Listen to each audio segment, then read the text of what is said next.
How's it going? God, still can't quite get used to these lights, man. Yeah. Tango Mushi had the same issue. That's really weird. Yeah, I saw she went off. I was lurking for Tango. I'm gonna give a shout out to Tango. She's awesome. Yeah, I saw she was streaming, and then next thing I know, she raided someone. I think, didn't she? So it was like, yeah, the beard's back. Of course, the beard's back. Hiya, Gurney. How you doing? How goes it, everyone? It's weird to see the words "just chatting" next to Johnny Beard. I don't chat. What's chatting? What's language? What's English language? What's communication? We don't do that here. I'm okay. Yeah, I was going to do this yesterday. We banter. Oh yeah, bants. I understand bants. Yeah. Why am I so dark? Good point. I haven't put the light on. I knew there was something missing. Mission. Hang on a second here. That'll do. Is that better? Yeah, you can now see my stuff in the background now, can't you? Yeah, don't be racist, Sue. Goodness me. Yeah. I thought I'd do a just chat. Oh, why am I shrunk as well? Oh, it's not me. It's this. This is really tall. Yeah, I thought I'd do a just chatting thing. I've been wanting to do one of these for a while, but I'm not very good at the chatting. And I thought, well, what can I talk about that would be something that I know about and that can engage in discussion with the right people? And I thought, I know what I'll do. I'll talk about one of my all-time favourite bands. Andrade El Idolo is now the modern Eddie Guerrero. Is that his name now? I know Andrade, but I didn't know he's. I've pronounced that awfully. I know I have. Yeah, I didn't know he's changed his name, but I'm not surprised either. Is he the modern Eddie Guerrero? Do you think he is? I think he's a very different kettle of fish to Eddie Guerrero. I noticed the internet was laggy at yours earlier. I blame the weather. Well, I mean, Twitch has been down as well a lot today, so I don't know if that's anything to do with it either. I mean, yeah, you are right. The internet is just balls at the moment. It's doing all sorts of colour connections here, from red to green to orange to yellow to red to green. He's now in AEW and fans chatted his name. I saw that he joined AEW. I didn't watch the promo. Heard he did a good promo, but I haven't actually watched it. So, I thought I'd do something slightly different today and see how it goes. If you guys like it, then brilliant. If you guys don't, then that's cool. That's cool. You know, we'll see how it goes, basically, in a nutshell. So I genuinely have no idea. I also don't even know how long it's going to be. That we do this. Oh, man, what's going on now? Here we go. Right. So, what is it we're going to do? If you haven't quite figured it out yet, right, we are going to be going through all of Nine Inch Nails' discography, or most of their discography, and we're going to be ranking the songs S, A, B, or C, or D. Johnny Beard, you're looking good light-wise, though that's a positive. You sound sarcastic, though. Why are you complimenting me? Don't do it. Thanks, hun. I'm basically, that's what I'm going to be doing. I'm going to be ranking all the Nine Inch Nails, 90% of the Nine Inch Nails discography. I say 90%. If you understand why it's 90-ish%, it's because their discography is absolutely vast. They've done a lot of remix albums. They've done a lot of EPs. They've done a lot of instrumental albums. So it's kind of like, okay, well, where do we draw the line here? So I have made the line drawn that we're going to go through all the albums, and we're going to do certain EPs. So when I say certain EPs, I'm not doing any of the Ghosts EPs. If are they albums? Are they EPs? I don't know. And we're not doing Ghosts. I don't think we should be doing Ghosts, but we will be certainly doing all Nine Inch Nails other albums, and we certainly will be doing the other 3 EPs. So when I say the other 3 EPs, I'm talking about Broken. I'm talking about not the actual events. I'm talking about Add Violence. Bad Witch is an official album, so that's why I'm not mentioning that as an EP. So so we'll be talking about what is a really good Nin song, what is not so good a Nin song. Context, Jan. I was being complimentary, you Bell Smith. Yeah, that's fair. That's fair. In the end, like the Taskmaster, my word is final, but I'm happy to have any discussion with anyone about any Nin song, really. So I think of myself as quite an expert. I don't know if I'm an expert. I know a bit about Nine Inch Nails. I know a bit about Nin's discography, so I'd like to think I've got a good opinion on this. I might have the best opinion, but I've got a good opinion. So I thought this would be good. This would be interesting as well. So, that's what we're going to do today, if that's all right with you guys. I might do this more. If you guys like this, then I might do more of these, but it'll be very spontaneous. It won't be it won't be something that we'll be doing often. It won't be something that, I can't see it being an everyday thing, but an every week thing or whatever. But if it's successful, if people like it, and it engages, then we might do it a bit more often, right? So as I said, I was going to do this yesterday, but we just ran out of time. Me and Sue yesterday just ran out of time. I was like, I'll do it tomorrow instead. So if that is okay with you guys, I think we should probably look and get it going. So I've made this screen here. Hopefully this comes out okay. I don't think it has. How's that looking for you guys? Not good, is it? Excellent. How's it looking now? Nope, no better. Where the frick's that gone? Like, you had one job, man. There we go. Oh, look at that. It's pretty much bob on that. Slightly down. How does that look now? No, I don't think it looks any different. Could I ask your expert a question such as what Nin song has the line "ah" in it? I think that would be the new collaboration song that they've done recently, where he goes. Can't remember the name of the band, mind. But we're not including that today. We won't be including that today. Okay, just checking. You can't play the songs. I know, and again, when I say that I'm quite proficient at knowing about Nine Inch Nails, I thought I should be okay with this, apart from possibly with hesitation marks. It's my least favourite Nin album, and there's certain songs that I'm not 100% too familiar with in terms of the song titles. So, my struggle a bit with hesitation marks. I should be okay with every other album. Haha, you're correct. Well done. The song with Elf, yeah? Oh, yeah, Health. Not Elf. What are you talking about? Oh, man. Okay. So, the first thing we're going to start off with, guys, is a little song called Head Like a Hole. How does that look? Can you see that, yeah?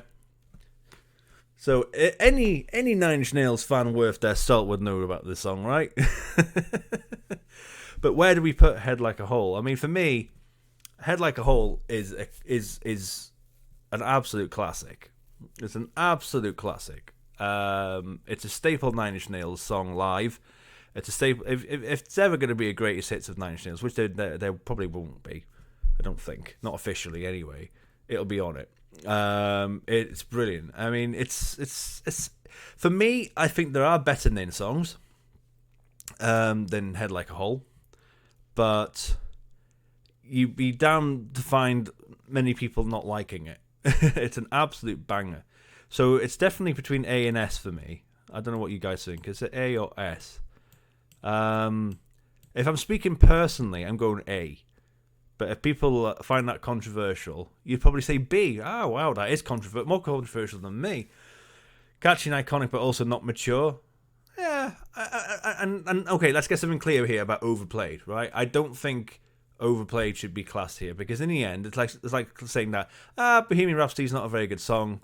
It's overplayed. No, I'm sorry. It's an absolute classic, right? So I don't mind that. I'm in this list. If I'm talking about being biased, I probably do think Head Like a Hole is a bit overplayed for me, because I do play it a lot. But I'm sure general fans of Nine Inch Nails, or certainly general fans of metal or industrial rock, don't probably play it as much. So, but based on the fact that you said B, and based on the fact that in terms of popular Nin songs, it's certainly an S. I think A is fair. I think A is a fair grade. Closer and Head Like a Hole are the two overplayed. Yeah, we'll get to Closer later on. So, I think A is fair.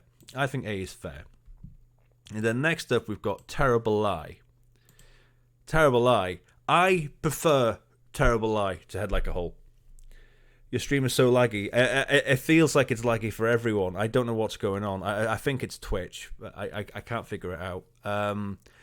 I'm just cracking on, really, because I don't know what else to do, to be honest. I'm really hoping this sorts itself out.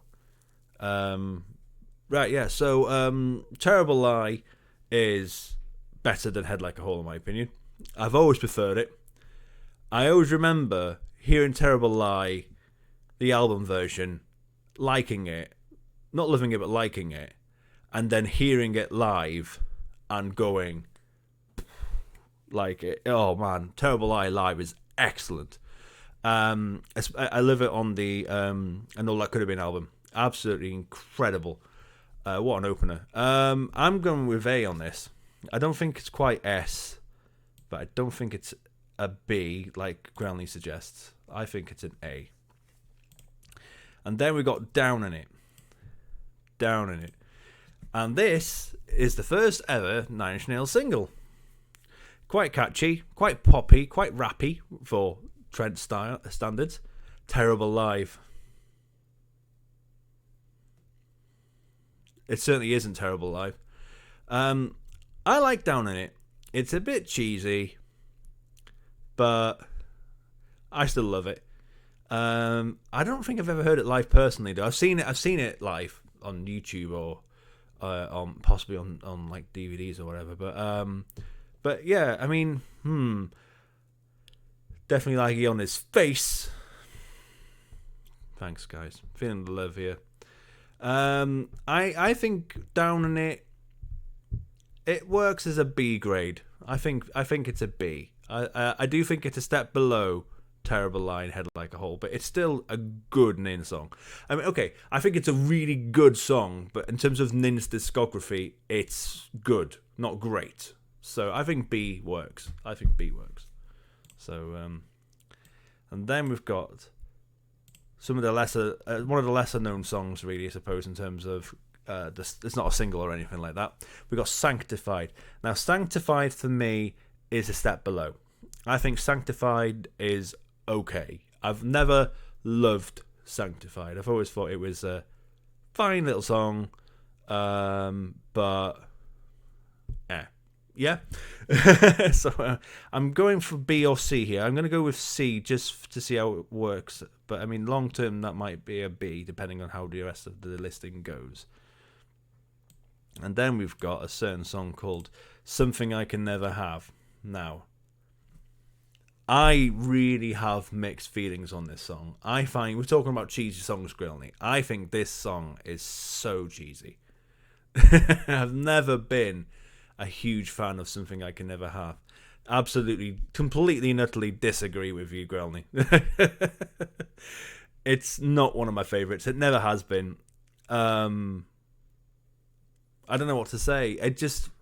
Something I Can Never Have. No, absolutely, every doubt whatsoever. I've never resonated with the song.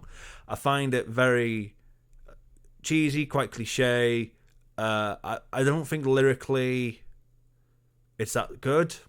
I think musically it's got its moments, but I'm going with a C grade here, personally. But I know that upsets Grelny. And good. I'm going with C. I don't think it's a D grade song, but I definitely think it's C. So kinda I Want To. Again, it's okay. It's got its moments. I don't know. It's okay. Yeah, it's fine. It's fine. I tend to find a lot of Pretty Hate Machine to be this way, to be honest with you. I'm going with C again with kind of I Want To. It's, again, perfectly listenable, perfectly fine, but I just think they are far better Nin songs than it, personally. So I'm going to go with a C here. And then we got Shane. Shane, yes. Now again, wasn't too fussed on Sin the first few times I heard it, but then obviously heard it live and it was good. And it's been a regular in their sets for pretty much the entire career. Sin B plus. I think you're right there, Granley. I agree with that. I do agree with that, but that means A or B, doesn't it? I'm gonna place it in the B. I think I don't like it as much as Head Like a Hole and Terrible Lie, but it's a solid track. So I think it works under the B grade, but it's yeah, I could have been a B plus A. And then we've got That's What I Get, which again is okay, in my opinion. It's fine. It's an okay song. I think it's actually one of the weaker songs on the album, but I don't think it's awful. I think it's just okay. So I think it's quite an easy C grade for me. That I don't think it's like a C plus or anything like that. I think it's a solid C. Yeah. I'm glad you agree with me there, Grelny. And then we've got The Only Time. Now I know Grelny very well. I know Grelny. Hello. Aguman has got news. Tell us your news, Aguman. The Only Time. I know this is one of Grelny's all-time favorite Nin songs. It's very, very sexy. It's great. It's a really good song. Grelny's put it down as an A grade. I'm kind of B plus on it. Depending what mood I'm in, it's A. Depending on what mood I'm in, it's B. It's okay. You know what? I'll give it to Grelny on this one. I'm going to put it under A.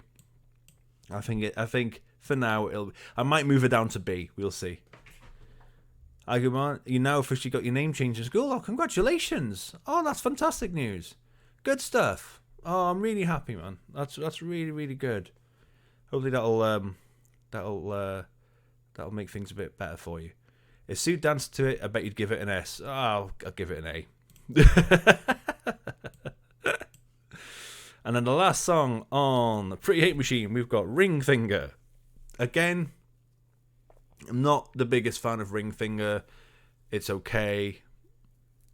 As a last song on Pretty Hate Machine, it's okay as a closer. But yeah, I do think there are far better songs. But I mean, what I do love about the song is Trent's use of maths. He goes, "If you were twice the man I could be, I'll still be only half of what you need. So that means that I'm a quarter of the man that you want me to be." Quick maths, yeah. So hard enough to get done without my family finding out, but my friend's mum helped me. Wow, okay. Hello, Zoe. How are you doing?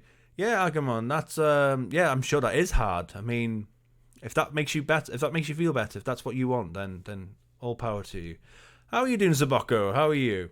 Ring Finger? No, definitely not. I'm going for a C here with Ring Finger. Oops. I don't think it may well be my least favorite song off Pretty Hate Machine. It's okay. I think my least favorite song on Pretty Hate Machine is, you know, it might be Something I Can Never Have. Sorry, Grelny. You're good, Zoe, Zawako. Good. All right, you buttery knee fiend. You've just shit. Okay. That's nice. Okay, let's move on. So, so now we've got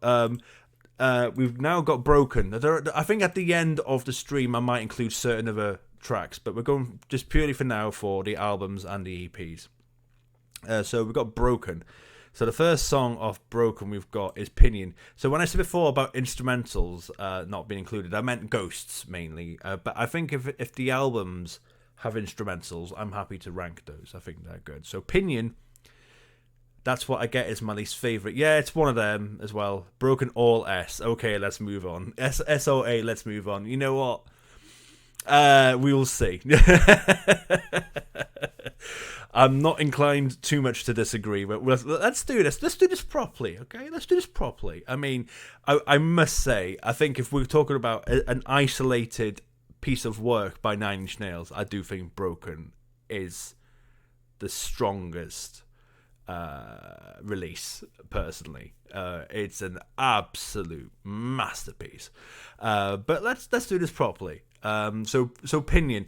I mean, Pinion is okay. You know, I think Pinion in the context of the Broken movie is brilliant, but Pinion as a piece of music, again, Broken in the concept of it being done live is also very good. But I think just as a piece of music, it does the job okay. It sets the scene for the rest of the album, and it's fine. I think I'm gonna go with C on this. I'm thinking B or C, but I'm gonna go with C. Yeah, we'll see. Wish. I mean,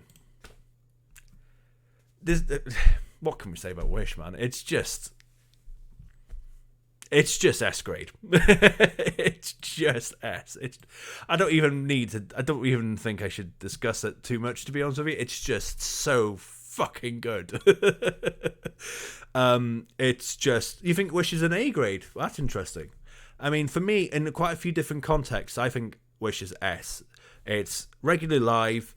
It's very popular with Nin fans. It's very popular just as a general industrial metal track.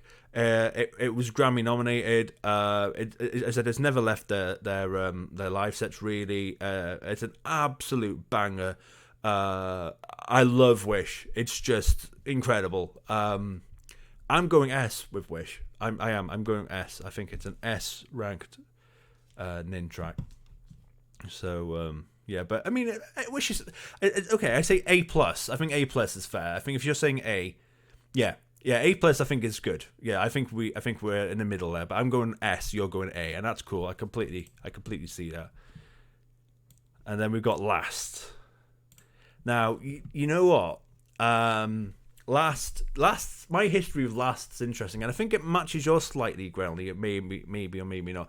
But when I first heard Broken, in its entirety, I always thought Last was one of the weaker efforts on the album. I didn't think it was that good, to be honest with you.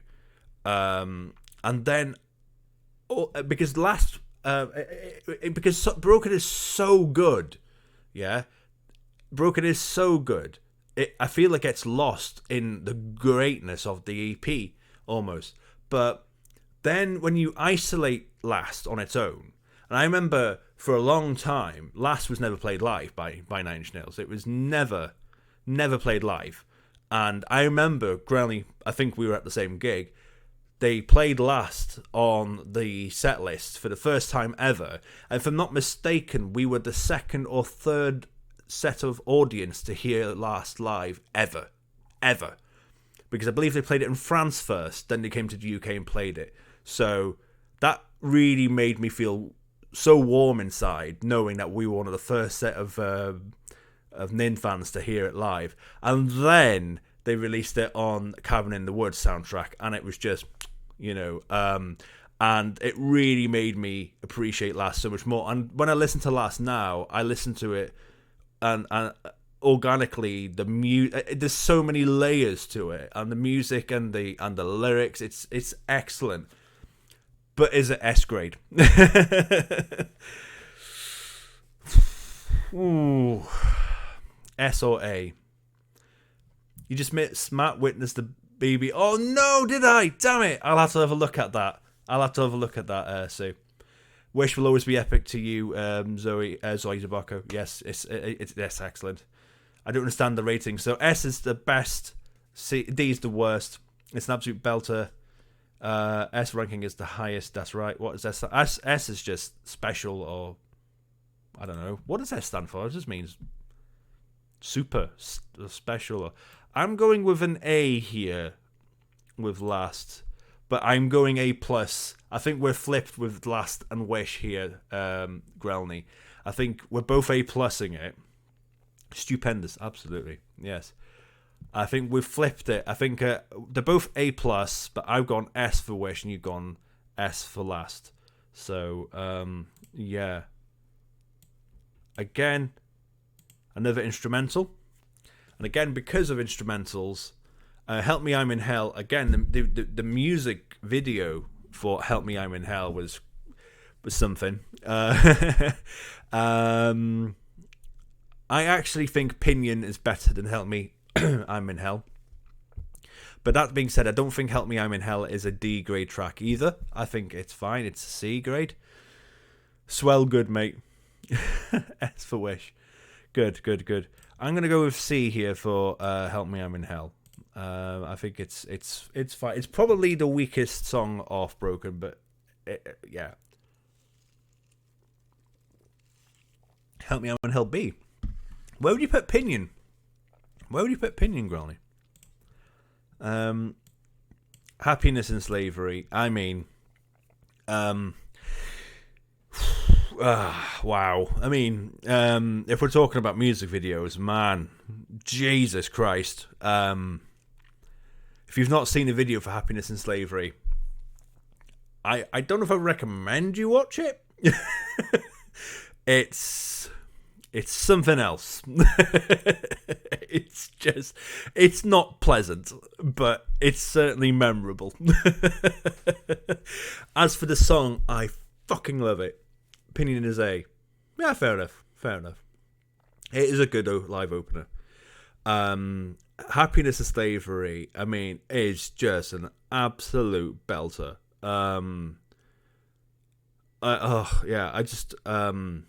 Yeah.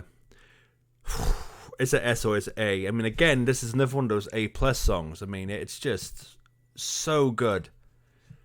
I'm going S. Yeah, okay, I'm going to go with an S here with Happiness and Slavery. I do truly love that song. It's absolute carnage. It's brutal.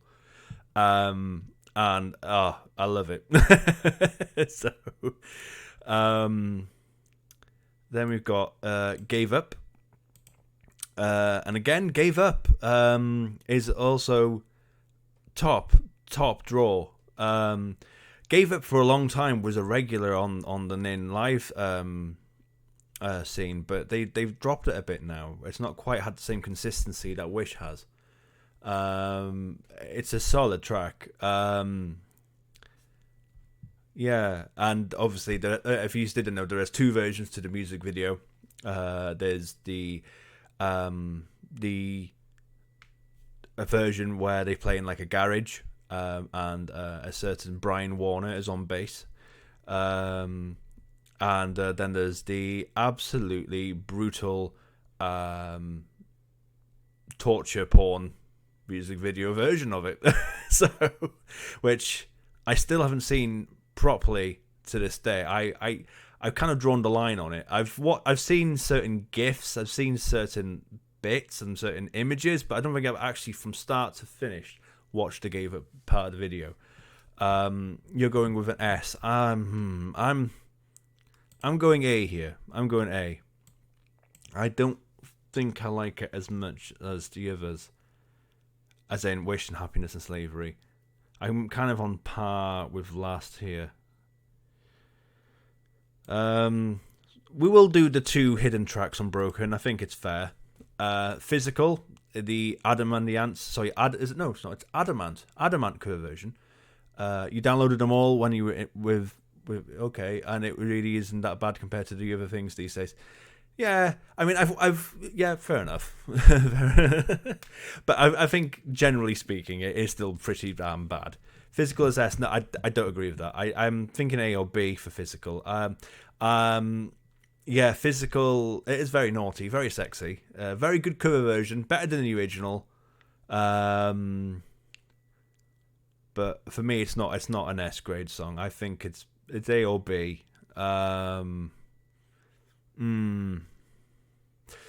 Ooh, that's tough.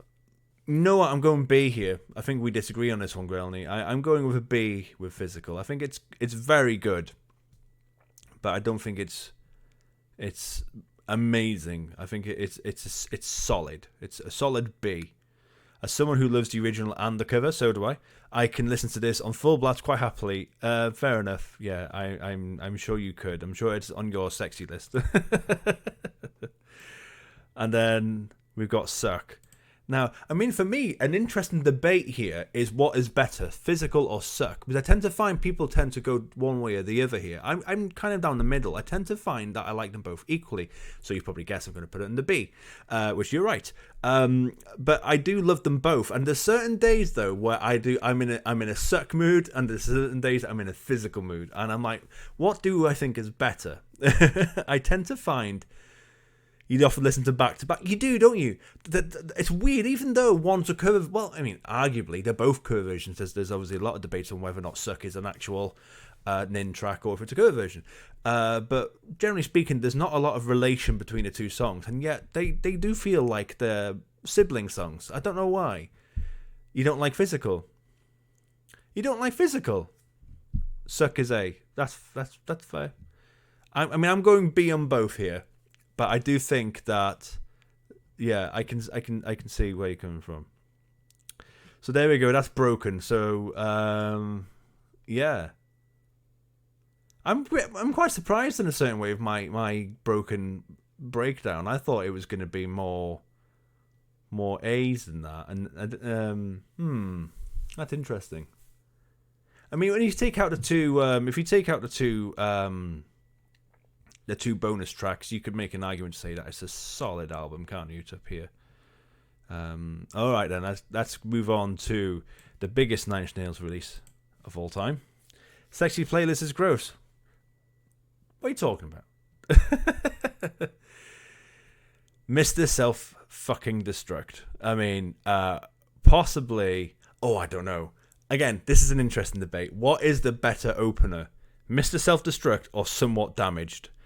I mean, they are both absolute incredible openers.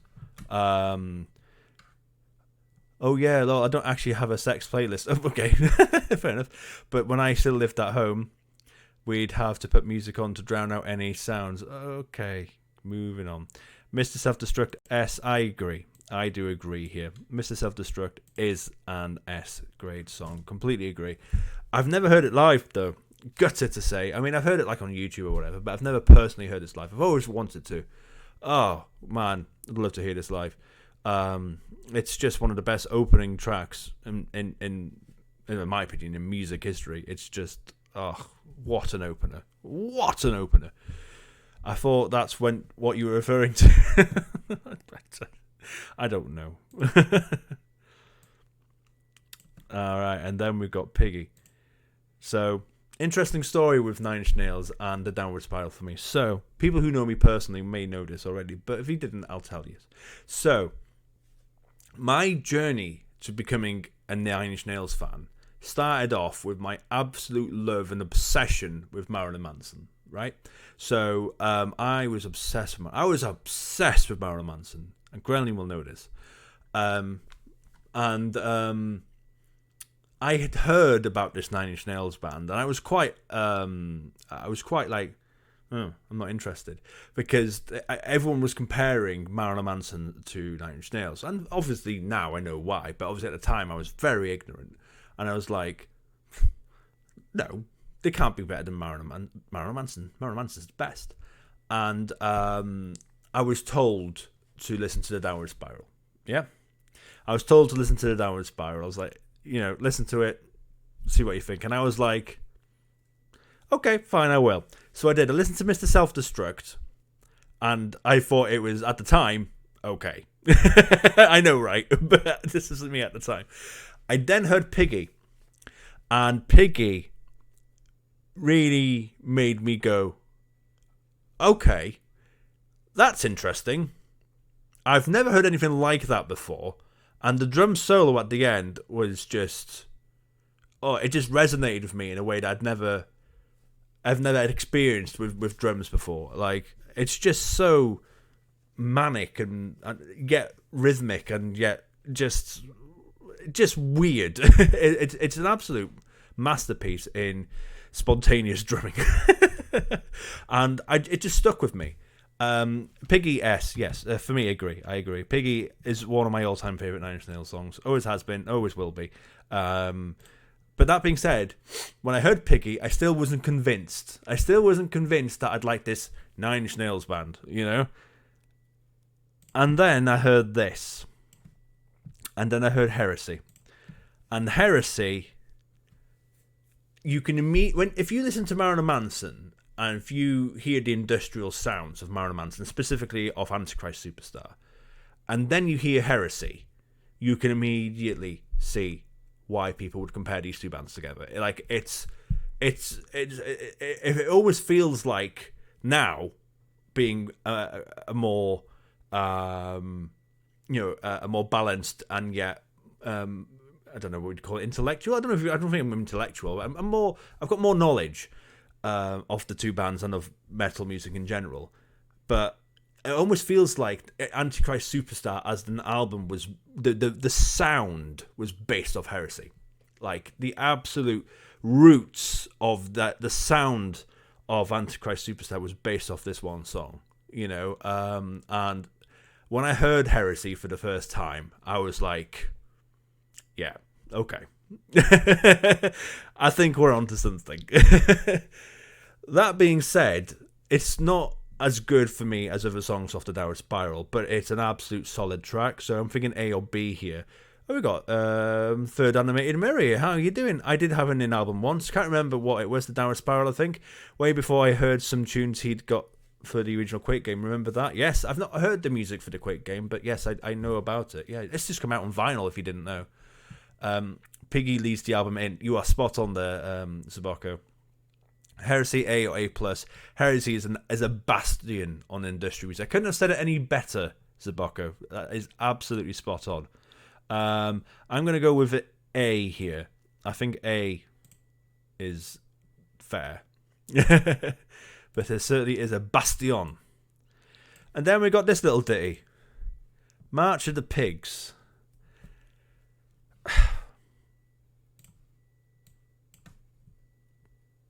There we go. Again, I didn't realise. I don't know if he's, but I was talking about Marilyn Manson, right? And talking about how much I was obsessed with him and heard about this Nine Inch Nails band. I had actually heard March of the Pigs. March of the Pigs, I'd say, was the second Nine Inch Nails song I'd ever heard. And I'll get to my first one, believe it or not, later on. I won't talk about it now. I'll talk about it later because we haven't approached it yet. But the second song I'd heard by Nin was not Closer. It wasn't Hurt. It wasn't actually March of the Pigs, but March of the Pigs was second. I'd heard March of the Pigs before I'd heard Closer and Hurt. Would you believe? And it came on spontaneously. I believe it was on, I think it was Scuzz. It's either Scuzz or it was MTV2, but it was under like the rated R kind of 120 minutes or something like that it was called, wasn't it? But I'd heard March of the Pigs and thought, what the fuck is this? Step right up. I didn't like it. I didn't like March of the Pigs when I first heard it. As I said, I wasn't a Nin fan. I didn't care about Nin. I was pure Manson. But I didn't really pay attention to it, obviously. But then when I heard the Downward Spiral from start to finish, and then I'd heard it this time, I thought, okay, yeah, that's not bad, actually. But for me, I was actually quite... when I watched the music... If you've seen the music video for March of the Pigs, you'll know. But the music video for March of the Pigs is just them fannying around. Just... I think Trent Reznor goes through 3 microphones in the video. And the song is only like 2.5 minutes long. It's like, how do you go through 3 mics in that amount of time, mate? They just take the piss and just fanny around, and it's actually quite funny now. But at the time, I was like, "That's so unprofessional. That's not how you." I don't know why I was so snobby to Nine Inch Nails. Would you believe? It's stupid. John, no, I remember you not liking it. Yeah, I know, right? It's like, and now I'm like S grade. You better go. Your curries are like, ooh, okay. Well, what curry did you get? Tell us. All the best otherwise. Enjoy your curry. Yeah, I know, right? And then we've got this. I've never heard this song. What do you guys think? I've never heard of it. Well, despite what Granny was saying, it's there. It's got to be. All the best. Join us later on if you want, if you've got the time, Zabocco. But thanks for your input already. You are a bastion of our Twitch channel. Closer. I mean, I put Closer under S already, as you can tell. And I mean, there's a debate to make it overplayed, but I mean, there's no dismissing that this is one of the biggest metal dance songs ever made, and it's Nine Inch Nails wouldn't be what they are without it, and it's a staple of their set list. It's a staple of everything that they're about and what they do. Is it overplayed? You can make a very strong argument that it is. I don't listen to it as much as I used to for those reasons, but I totally get the logic behind that it's overplayed. Bastion. And I get the logic that Granley suggests we put it in A grade, but I do think it needs to be in the S, personally. Zabocco. It's an industrial classic, mate. Zabocco says, curry sweats your way, Granley, and much closer shags. Ooh, okay. I'd rather have the curry. What was that laugh? That was a weird laugh. I apologise. And then we got Ruiner. So, Ruiner takes the tempo down a bit. Because, I mean, you've gone from Mess to Self-Destruct, Piggy calms things down, March of Pigs takes it up, Closest, like, wow. And then Ruiner just takes it just a little step backwards. And that's fine. Obviously, you can't go at that full pelt all the time. So we needed a breather. But that being said, Ruiner in itself is still a solid track. In fact, when I was doing... I don't know if anyone has joined us from the Nine Inch Nails Facebook forums, but last year, if people didn't know, I did a Nine Inch Nails World Cup in the Nine Inch Nails Facebook group. I put in 136 Nine Inch Nails songs actually that were in that, and Ruiner at one point looked like it was going to win. It was really popular. It was more popular than I realised. For me, before I went into the Nine Inch Nails Facebook group, I didn't think it was ever as popular as I ended up seeing it. Ruiner is one of... If you're a hardcore Nin fan, it seems like Ruiner is in your playlist. It seems to be everywhere. When I never realised that. For me, I don't think Ruiner is as good as the other songs up until this point from the Downward Spiral. I kind of feel like it's perfectly placed in the B, personally. But I think there will be people in the Nine Inch Nails Facebook group that would be very upset with me right now. But Groundley's going A plus or S. I don't agree with that. No, maybe B plus, but I don't think it's an A plus. Yeah, I'm gonna stick it there for now. But yeah, and then we've got, for me, one of my all-time favorite Nine Inch Nails songs, which is "The Becoming." Oh man, I love "The Becoming." "The Becoming" is so good.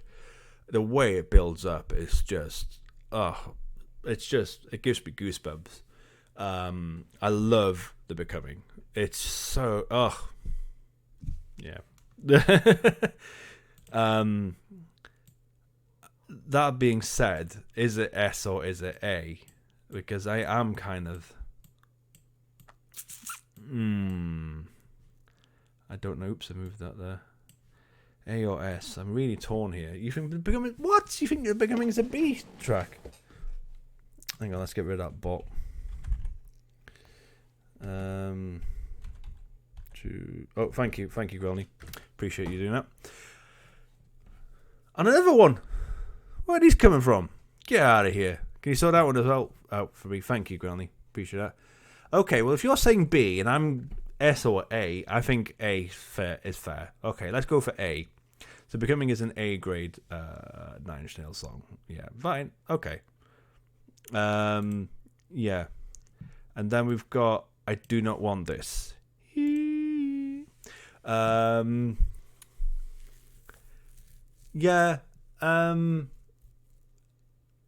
It's comparatively with what we've got in front of us now, it's one of the weaker Downward Spiral songs for me. But that being said, it is you've put down S. For me, it's still solid.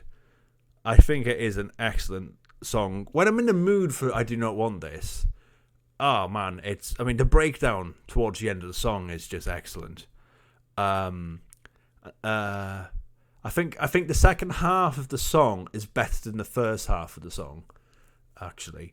But yeah, I think I'm going with B here. I do think I'm going with B. It is very good. It's a solid song, yeah. And then we've got this song. It's perfect for when you're in a bad mood. Well, yes. In fact, this whole album is... if you're in a bad mood, this album is perfect. And yes, of the songs, this one, I Do Not Want This, is absolute... Yeah, you spot on there, Granny. Big Man with a Gun. This song is one of those songs, isn't it, that everyone's got an opinion of when you're a Nine Inch Nails fan. Some people love it. Some people hate it. It's one of the most Marmitey Nin songs, in my opinion. It really does get people thinking, is it a good song or not?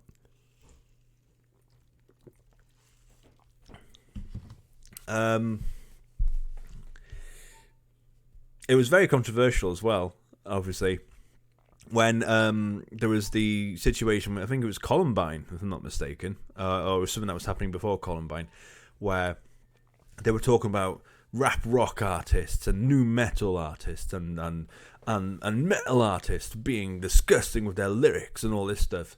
They were quoting the lyrics from Big Man with a Gun as being some of the more controversial lyrics around, along with lyrics from Marilyn Manson, Eminem, and all that. Considering his reason behind writing it, hell's yeah. But for me,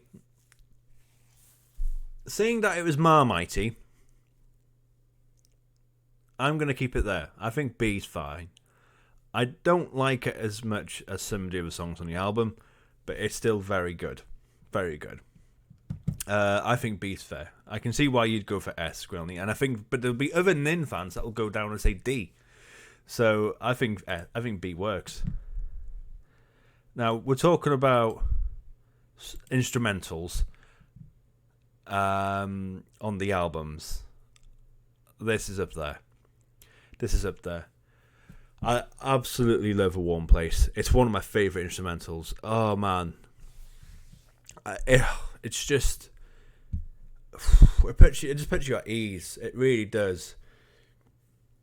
Because for me, A Warm Place is like the calm after the storm of an argument. That's what I always feel like A Warm Place is for me. Is you got that you got Big Man with a Gun basically, haven't you? And then you got Warm Place. You got up there, and then you got down there. So it always feels like the Big Man with a Gun is almost like you're having an argument, rah, rah, rah. And then everything is calm. You have the pressure relieving from the body. You're just calming down, and that's what A Warm Place feels like for me. A Warm Place always feels like that. Okay, calm the fuck down. Analyze this situation. Let's take a breather. Let's not do anything rash.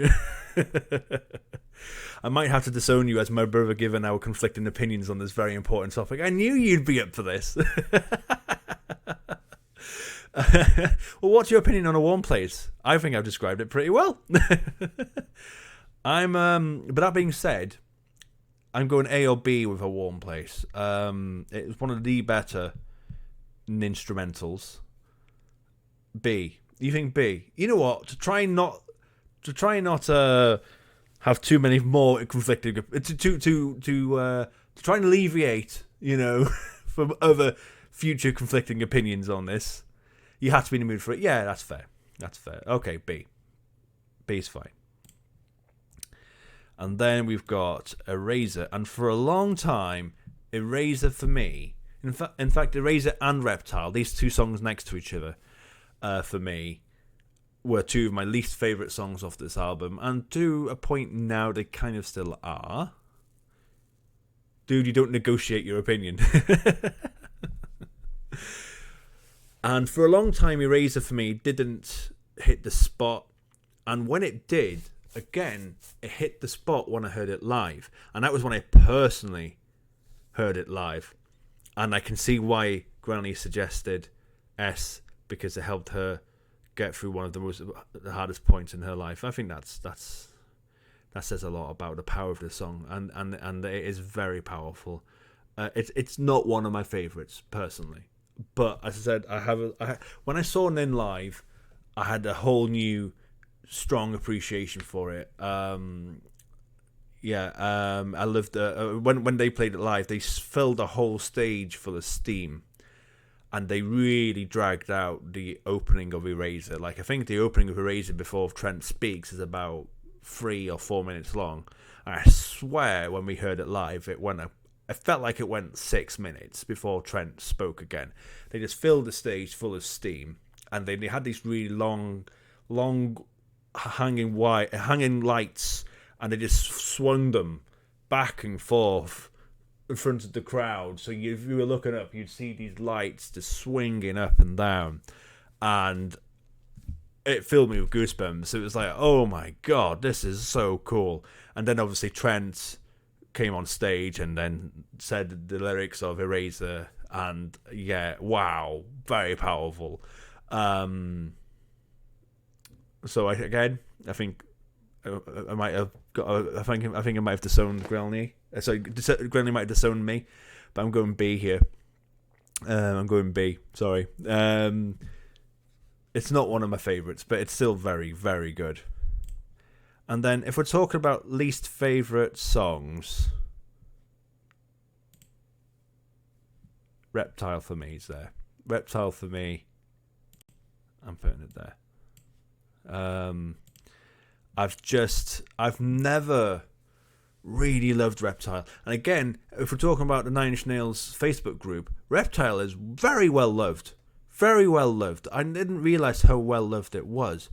For me, it's never been one of my favourite Nin songs. It's always been fine. It's always been a good song. And considering how good that Downward Spiral is, it always feels like it's overshadowed by so many other songs. So I'm going with C for Reptile, but I think that might piss people off. So sorry. And then we've got is this an instrumentalist? Kind of is, and the build-up to it. I mean, there are lyrics, but they're so hidden in the belly of the song that you can make an argument that it is an instrumental. But some people will say it's not, because obviously there are words in there. So, but it's all hidden. But again, if we're talking about weak songs off this album, for me, you'd probably put Reptile at B or C. Okay, cool. Okay, I'll put it at C. I'm going with C for Downward Spiral as well. For me, Downward Spiral is okay. I've never been a huge fan of it. Again, in the context of the album as a piece of music and a concept album, completely understand its purpose in the album. But for me, as a solo song, never been huge on it. Sling Bean, Surprise Stream, yes, it certainly is. We're doing something very different. We're talking about Nine Inch Nails, the band, and my favourite band, and I'm ranking all their songs. So I thought this would be a very interesting experiment. So I don't know how much you know about Nine Inch Nails, but if you do, by all means, jump in and have a chat with us, or just chat with us anyway. There's nothing wrong with that. Hope you're doing okay. And then we've got Hurt. So Hurt is, again, if we're talking about staple Nine Inch Nails songs, we've got to talk about the song that was a cover version of Johnny Cash, wasn't it? No, it wasn't. Oh man, the amount of people who think this is a Johnny Cash song. Oh, no.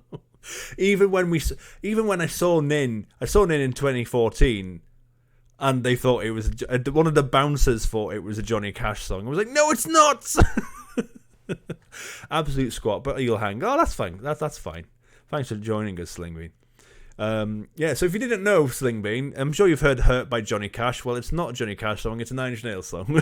So, as a Nine Inch Nails song, it's definitely one of the most popular songs I've ever done. If we're talking unbiased, it's an S grade song. But I've never loved this song. I've always really appreciated it. I've always appreciated it more than I've personally loved it. It's always been one of those songs where you kind of go, I get it. I get why people love it. Totally understand it. But for me, it just doesn't grip me by the heart like it does with other people. And that's fine. You know, I've got nothing bad to say about it at all. But it hurt his A for me. Grelny says it would be an S if it wasn't so overplayed. Yeah, fair point. And okay, fair enough. Third animated mirror, is it 9 1-inch nails or 1 9-inch nail? I've always pondered that for no apparent reason. I've always read it as 9-inch nails, as in here's a load of 9-inch nails, loads of them, 9-inch nails. That's how I've always read it, but I don't know. I actually don't know. It's a very good question. I'm going with A grade for Hurt here. I think that again it will upset certain fans of 9-inch nails, but yeah. Okay, now we're going to the Fragile. I've already discussed this, so I'm going to put it there already. Somewhat Damaged, like Mr. Self-Destruct, is one of the best opening tracks to any album ever, in my opinion. And I always debate in my head, what is the better opener, Mr. Self-Destruct or Somewhat Damaged? They are both S-grade, absolute corkers. And you know what? I think for me, I'm kind of answering my own question in my head right now. I'm going with Somewhat Damaged as the better track. I think the thing about Somewhat Damaged for me is that I've heard this song now for so long. The Fragile came out in the year 1999, is it? Oh, yeah, 1999. And I did listen to it in 99. I wasn't an In fan back then. I was an In fan back in 03, 04. But I've heard the song for about a good 17 years, right? And I think the more I listen to it over time, the more I appreciate it. I think it is aged like an absolute fine wine, and it gets better and better and better the more I listen to it. I think I love it more in the year 2021 than I loved it in the year 2015 than I loved it in the year 2010. It's just so good. It's, oh man, I love the build up to it, man. Walking Dead made it, yeah. And again, I think that's the thing, right? I think as soon as it came on The Walking Dead, I knew exactly what song was playing, and I was like, oh my god, that's amazing. And again, made me fall in love with the song even more, if that was even possible. Somewhat Damaged for me is as an S grade 9-inch Nails song. If you haven't heard it, and if you love industrial metal, listen to it. It's a must listen to. It's the anger, and again, don't forget as well, the Fragile isn't known as the Angry Nin album. That is either Broken or Downward Spiral. At this point, Trent was starting to mellow out. He was starting to find a time in his life where he wasn't as angry. This is more about the mourning. This was more about the This is a painful album to listen to because he's really suffering with depression and drug abuse at this point.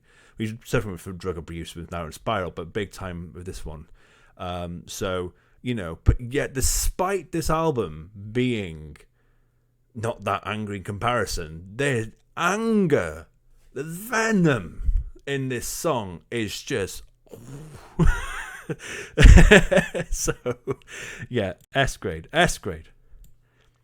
And then we got this single. The single, And this for me is one of those songs again that are better live than on the studio. I was never a big fan of it until I heard it live. The way it's played live is beautiful. It's absolutely beautiful. But generally speaking, it's never been an in song that I've really loved. Sorry, give me a second there, third animated mirror. I find Nine Inch Nails infeasible. Imagine trying to hammer one of those fuckers in. Oh man. B plus or A? It's one of you guys. It's one of. Oh, I didn't know that. I'm going to keep it in the B. I was thinking C or B personally, but it is a solid track. It's a good song. I think B's fair. And then we've got.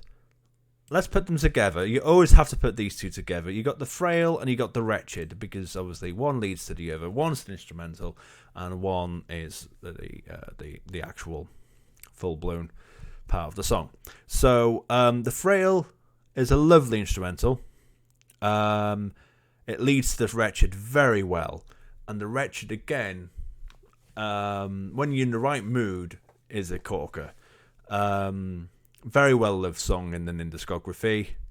Probably not for me in terms of it being one of my favourites. I'm gonna go with B for the Wretched, and the Frail. I'm thinking C. Yeah, okay, let's go with C. Yeah. B plus or A again for Groundly. Oh, sorry. And then we've got We're in This Together. So, if you were watching earlier, I don't know how long you've been watching, people, but I was talking about the first song I had ever heard by Nine Inch Nails, and it being possibly in Surprise. This is the one. This was the first song I'd ever heard by Nine Inch Nails. And I must have heard this back when it came out back in 1999, because I saw it on terrestrial television here in the UK. Would you believe? It was on, if I'm not mistaken, tell me, Grelly, because I mean you might know. But if I'm not mistaken, I swear it was on the chart show.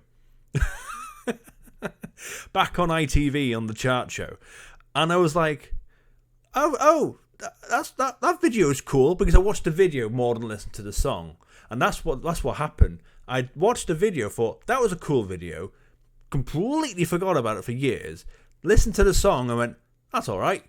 And then watched the video again afterwards and went, hang on a minute, I've seen that video. I think Nin kind of passed me a bit. I sort of jumped from Iron Maiden straight to Nirvana and all those grunge things. Alice in Chains, yeah, Soundgarden, yeah. I mean, that's the thing, right? A lot of people listened to the grunge scene because this came at a similar time, but it's weird. It kind of went in two different directions. But then again, there are people who love both. Didn't the Soundgarden album come out the same day as the Downward Spiral? I think it was two albums came out literally on the same day. They're two very, very popular albums. Headbangers Ball on MTV. Wow, yeah, probably has been on that. I think it's easily done. Then industrial music didn't seem to kick off. That's groundly spot on there. It really did kick off in the mid '90s. It was probably after The Crow, and then we had like Mortal Kombat, and there was like a lot of like industrial soundtracks that were coming out in the mid '90s. So that's really when it kind of blown up. Yeah. So Wearing This Together was the first song I'd ever heard by Nine Inch Nails. And it's good. I really like it. It's I think it's perfectly placed there in the B. I like it. Yeah. And then we've got the Fragile, and the Fragile has a strong sentimental value for me in terms of the fact that I cringe, but I really associated the song a lot in my teens with my then girlfriend, and she wasn't even an infant, so fuck her. But yeah, lyrically for me, this song hits a chord It really is a song that gives me goosebumps. We're talking about Hurt and how Hurt has that impression on people, right? As being one of the songs that people can associate and relate to. The Fragile is that for me. The Fragile for me is my version of Hurt, in so to speak. Is it S or A? Over time, because of the certain cringe factor of associating this song with a memory that isn't pleasant now, there's a certain thing for it. So I am going with A here. Probably when I was in my teens, I would have gone with S. I do at times still not. I don't. There's certain times I don't listen to the song for that reason, but there's certain times I just dismiss those negative thoughts and go, okay, listen to the lyrics, listen to the music, and get the goosebumps and get that feeling, and I get that, and that's fun, and heartwarming. But yeah, I love the Fragile song. It's an absolute brilliant song. Lyrically, it's incredible. And if we're talking about Nine Inch Nails instrumentals or ninstrumentals, this is again one of their most famous ones. This was on the trailer for the movie 300. I'm not sure if it was in the film, but it's certainly on the trailer. There was the famous trailer. If people remember the 300, there was a lot of you say memes. There weren't memes at the time. The word meme wasn't used back in those days, but a lot of viral funny pictures and videos came along with the 300 trailer, because of course you got that bit where he goes, "This is blasphemy, this is madness, this is Sparta," and he kicks him down the pit. This song was playing in the background of the trailer, and that's why it's one of the most famous Nine Inch Nails instrumentals. I don't think it was in the movie, but it certainly was in the trailer, and a lot of people love it for that reason. It's one of my favourite instrumentals by Nine Inch Nails. It's a corker. It's an absolute great instrumental. A+ for you. Always loved the instrumental. Maybe S depending on your mood. You know what, I'm inclined to agree. And you know what, I'm inclined to agree in terms of the fact that I'm putting it under A. I think it's an A grade song, and it's lots of fun to listen to. We're starting to go off the page now. D's gone off the page. I'm gonna have to change that F, I think. And then we've got Even Deeper. Even Deeper is a good Nin song. Sorry, third animated mirror. There you go. It was all very homoerotic, that film. Yes, very flamboyant film. Even Deeper. Yeah, for me, it's okay. Even Deeper gets a B. You know what? I must say, Granley, you're rating Nine Inch Nails songs higher than I would. I'm surprised. I feel like you'd have a lot of S's and A's and B's, and I feel like I've got a lot of B's there. Actually, C. Okay, I'm going with C as well. I feel like it's one of the weaker songs off the Fragile. It's good. It's fine. I've got no issues with it. I just don't think it's amazing. Pilgrimage, so we've got another instrumental here, another instrumental. Pilgrimage is okay. It's fine. It's good. It's why is S higher than A? S just means special, or I don't really know what S. I think S means a lot of things, but it basically means special, isn't it? Or splendid. I don't know. Spectacular. S just is above A. I mean, you know. Yeah, I mean, it's. I think a lot of people associate it as higher than A. Pilgrimage is, so you might put it as D for Pilgrimage. It's certainly C. Would it be D? I don't know. On the basis that I've put The Frail as a C track, I'm going to give Pilgrimage our first D. I think that's fair. You guys can't see that now, and that's the problem. Oh, shit. Okay, I'm going to have to move that down now, aren't I? How am I going to do this? You know what? It's worrying, actually, because I'm going to have to delete that, I think. I'm going to have to delete that. Right, let's do this. So if how's that looking? Is that looking okay? There we go. Got that for now. You put Pilgrimage as a C for you. You could put before, but you've made something smaller. There we go. The music chat is good, mate. Oh, thank you. It's the first time I've ever done anything like this, and I don't know how people are going to take to it. So I appreciate that. I appreciate the feedback. I might do more. I really don't know. But thank you. Really appreciate that feedback. And we've now got No You Don't. No, you don't. I love this song. It's so good. It's a really good song. And you can put in some backup now. Oh, I'll leave it because it's going to get bigger and bigger, Granny, so I can't be bothered fiddling around with it. So I'm going to leave it there. No, You Don't is a solid nin track. It's a solid industrial track for that matter as well.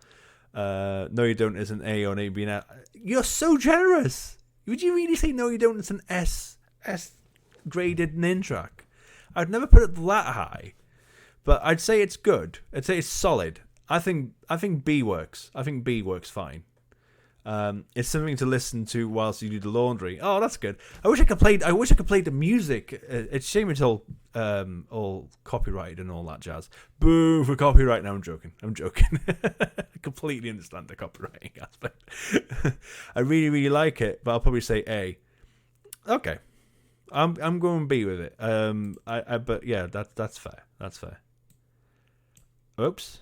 And then we've got another fantastic instrumental. There's so many instrumentals of the Fragile. It's unbelievable, isn't it? And La Mer is solid. It's a solid instrumental. I'm going to keep it there with B. I think it's a solid. It's a lovely, lovely song. There are times where it does give me the goosebumps. But yeah, I'm going to go with B there. After year 0, you'll be seeing a lot more C and D ranks. I think as time goes on, we will be seeing that as well. Yeah, I agree. Then we got the last song on the first half of the Fragile. We've been talking for over an hour and 10 minutes. Oh my god. This thing takes a while, doesn't it? The Great Below. I get La Mer C. Never been asked.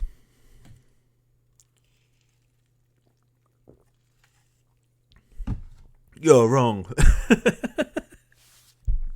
That's fair enough. The Great Below for me is fine. Again, I think it's quite...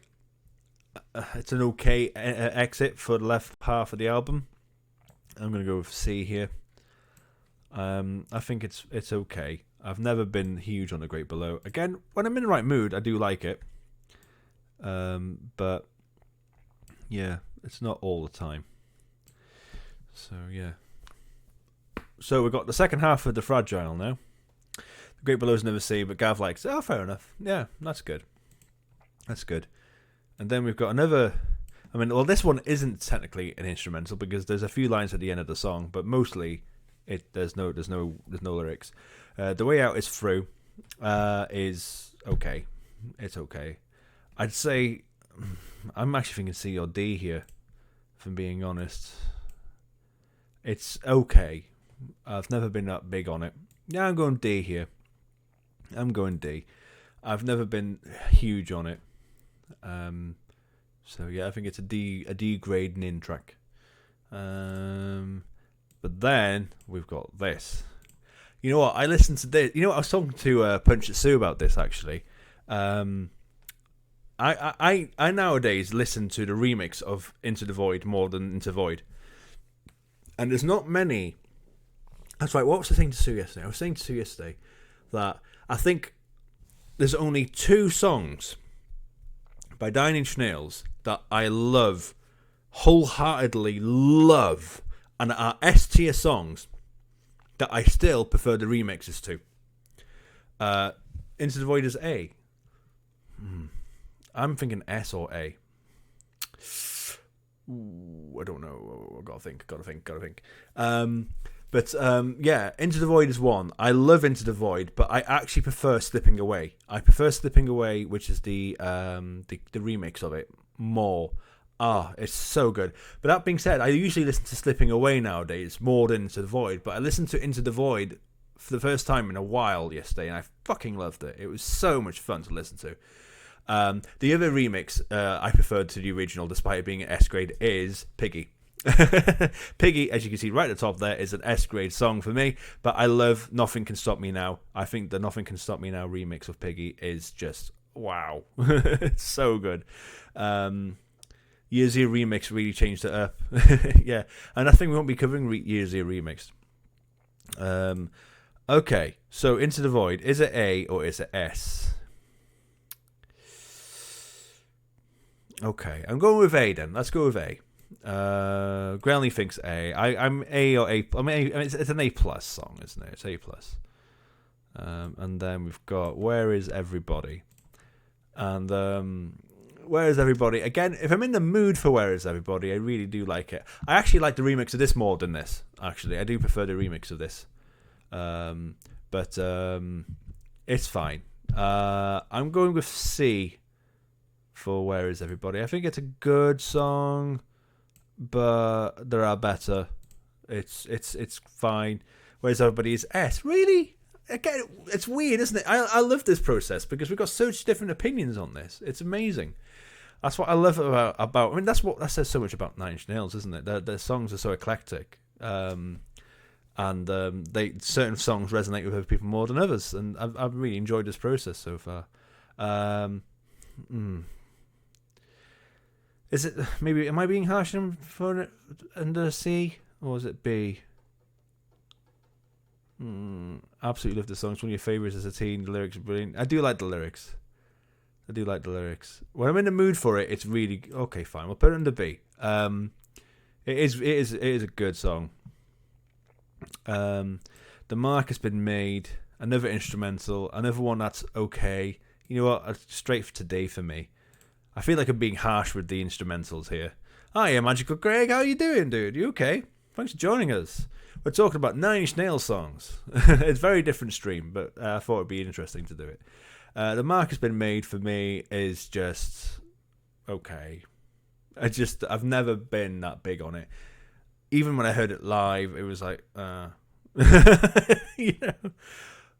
Yeah, D. Yeah. How are you, Magical Greg? Oh. Thank you. Thanks for the host, my dude. Thank you so much. That's really good of you. I hope you're doing okay. And then we got Please. Echoing the sound. Please. Please, please, please is good. It's a solid song. Good song. Yeah. When I'm in the mood for Please, it's really good. I think B's fair. I think B's the right place to put Please. Yeah. Got a good little groove to it. Yeah, enjoy Please. Good song. It's good. Please gets an A. No, that's fair enough. I get that. I'm going with B. Now this song is interesting because for a long time this song for me was S tier. I think I'm going with A tier. I think I'll tell you that straight away. Oops, I smacked the microphone. I'm going with A tier for this song. Oops, wrong. Yeah, I'm going with A tier for that. Oh, I've got to do the bloody list again. For a long time, it was an absolutely essential Nin track. And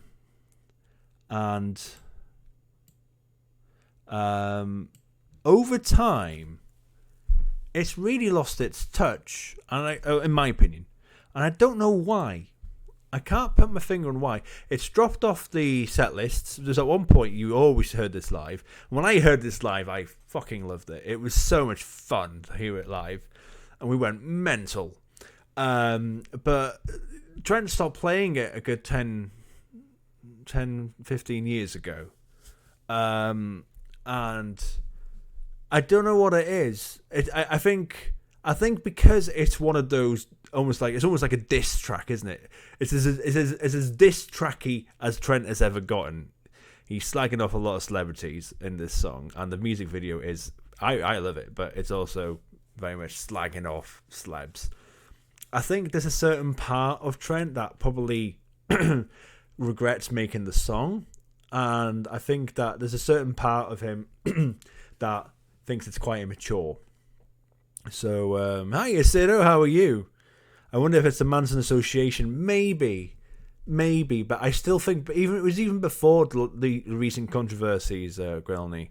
So I don't know, but I still love it. I still love this song, but again, I feel like over time it's lost its magic touch a bit. So I think A's fair. I'm just decided to come round. Oh, you're always welcome here. I don't know if you like Nine Inch Nails, but even if you don't, you're welcome to still hang out with us. Always welcome here. I hope you're okay. I'm sorry that it's not the best time. Complications. So Complication, another D grade instrumental track. It's okay. It's just fine. It feels like it passes the time. It feels like almost like filler. And I hate to say that because there are some people who've got some really strong opinions on The Fragile as a piece of music and think that it's arguably the best Nin album ever made. I'm not in that category, but I'm not saying that the song is filler. I'm just saying that there are times when you consider the amount of time it takes to listen to that album. I do feel like you could probably make some more cuts, but I know there was a lot of cuts made to the album in the first place. So, it was just a huge musical project for Trent, and I don't think he's ever made anything as big before or since it, to be honest with you, in terms of effort and time. How's the ranking been going? I'm having a lot of fun. It's been lots of fun. I'm really enjoying it. No, I mean the fact that they haven't been friends for so many years and he was in the music video. Maybe. I lurked for a while and decided to chat now. How's Punch It Sue? Punch It Sue is upstairs chilling. Yeah, but she's okay. She's okay. Thought I saw your avatar lurking about. And then we've got this song. And this song, I think, separates me and Grelny as well, because I'm sure when Grelny and I had a discussion, I think last year in the pandemic, actually, we asked each other what our favourite 10 songs were of all time. And I think I put this in my list. I chose only one Nin song, and if I was to choose any Nin song, I chose this. Now, that Nin song could easily have been any of these S-ranked songs here, but at the time, I chose that. And obviously, I'm putting it there now, because that's how high I feel of it. I absolutely love that song. It's just, it gives me goosebumps. I love the lyrics. I love the way Trent sings it. For me, it really reminds me of Bauhaus. I always find it to be one of the songs that Trent really sounds like Bauhaus in it. And I feel like the way it builds up, it creeps through, and it just, I love it. Absolutely love that song. You'd put it as a B plus or an A. Yeah, as I say, I know that you don't feel the way I feel about the song. I know you don't. I remember you going, what? That song? So, yes, I was here, but I didn't feel like chatting. You can chat as much or as little as you want to do. If you want to lurk in the background, that's absolutely understandable. Or chat with us. That's absolutely fine. I hope you're okay. That's the main thing. Then we got the big come down. Again, when we talk about songs that I improved my love of due to hearing them live, the big come down for me was a surprise. Again, I wasn't even expecting to hear it when it came on live. I was like, oh, that's the big come down. And the way Trent sung it live was quite funky. It's a funky track. Funky. I'm going to go with B grade with that. I do think it's a good song. Really enjoy it. There's better, there's worse, but it's a solid track. Really enjoy it. What have we got? We got Underneath It All. Yeah, and again, I've never been that big on Underneath It All. I feel like The Fragile at this point really kind of, I don't know about limps, but it kind of slows down, and not in a good way. At this point in the album, it really does feel like the last couple of tracks, and when I'll get to it, I might as well get to it up with Ripe with Decay. I do feel like these two songs are D grade. I do feel like the last couple of tracks, Ripe with Decay is an okay instrumental. I've never resonated with it. Underneath It All for me is okay as well. But I just feel like the Fragile. if you could have half of the Fragile, I really feel like you may have had an album that was just as good as the Downward Spiral and Broken. That's my opinion, and I think that that's a controversial opinion, because there's certain Nin fans out there that'll be like, the Fragile is an absolute masterpiece from start to finish, and there's nothing you can say that makes me think otherwise, and I'll be like, that's cool. But for me, I don't feel that way about it. I really feel like they could make cuts to that album and it would still have the same impact. So the big come down as a B plus for Grelny. I've put it down as B. We do this with each other a lot, though. I have more emotional feelings with songs. You have more analytical, technical with some. Yeah. I think that's fair. I think that's fair, Grelny. I'm not.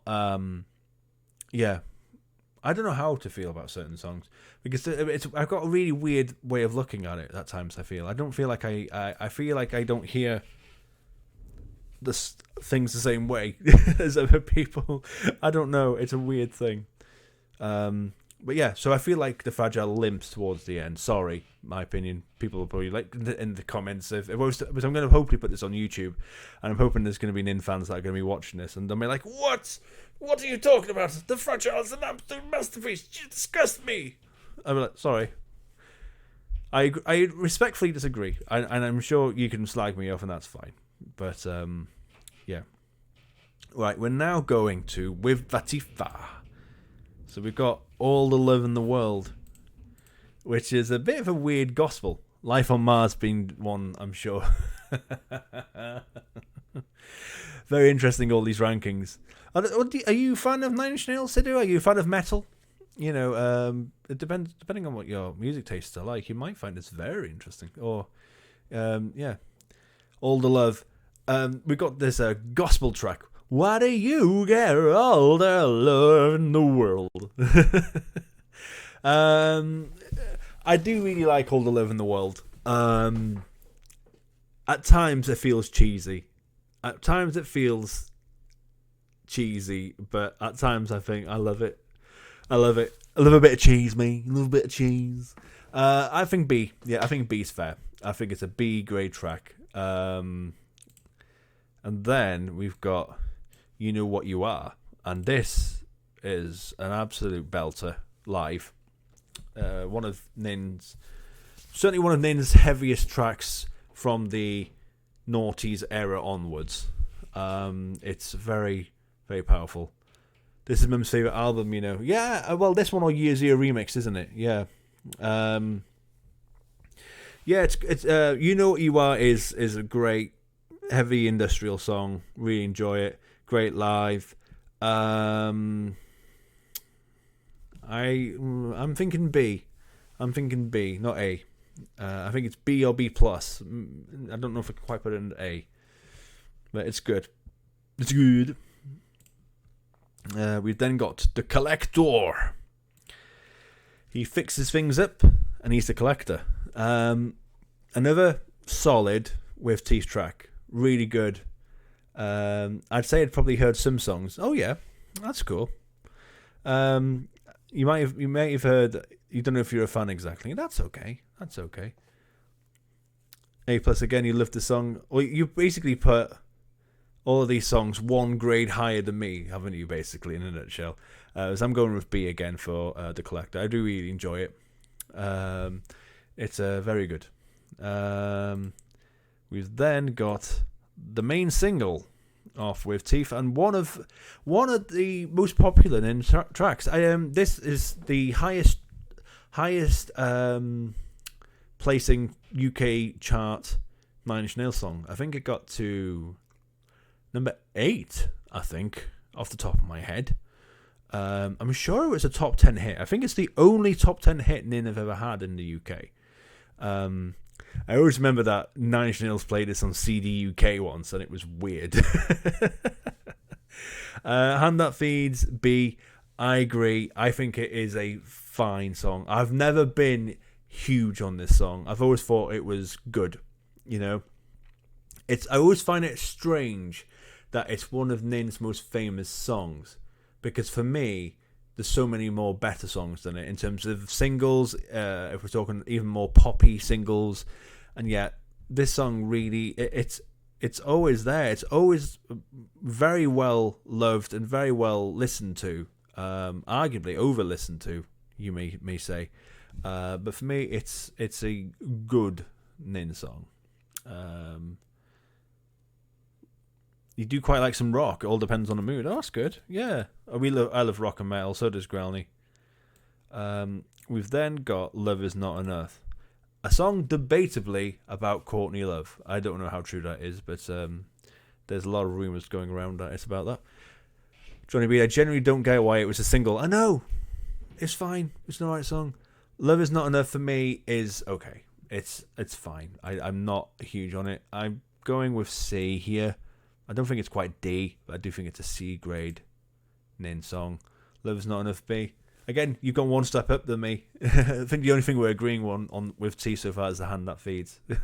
So, and then we've got "Every Day Is Exactly the Same."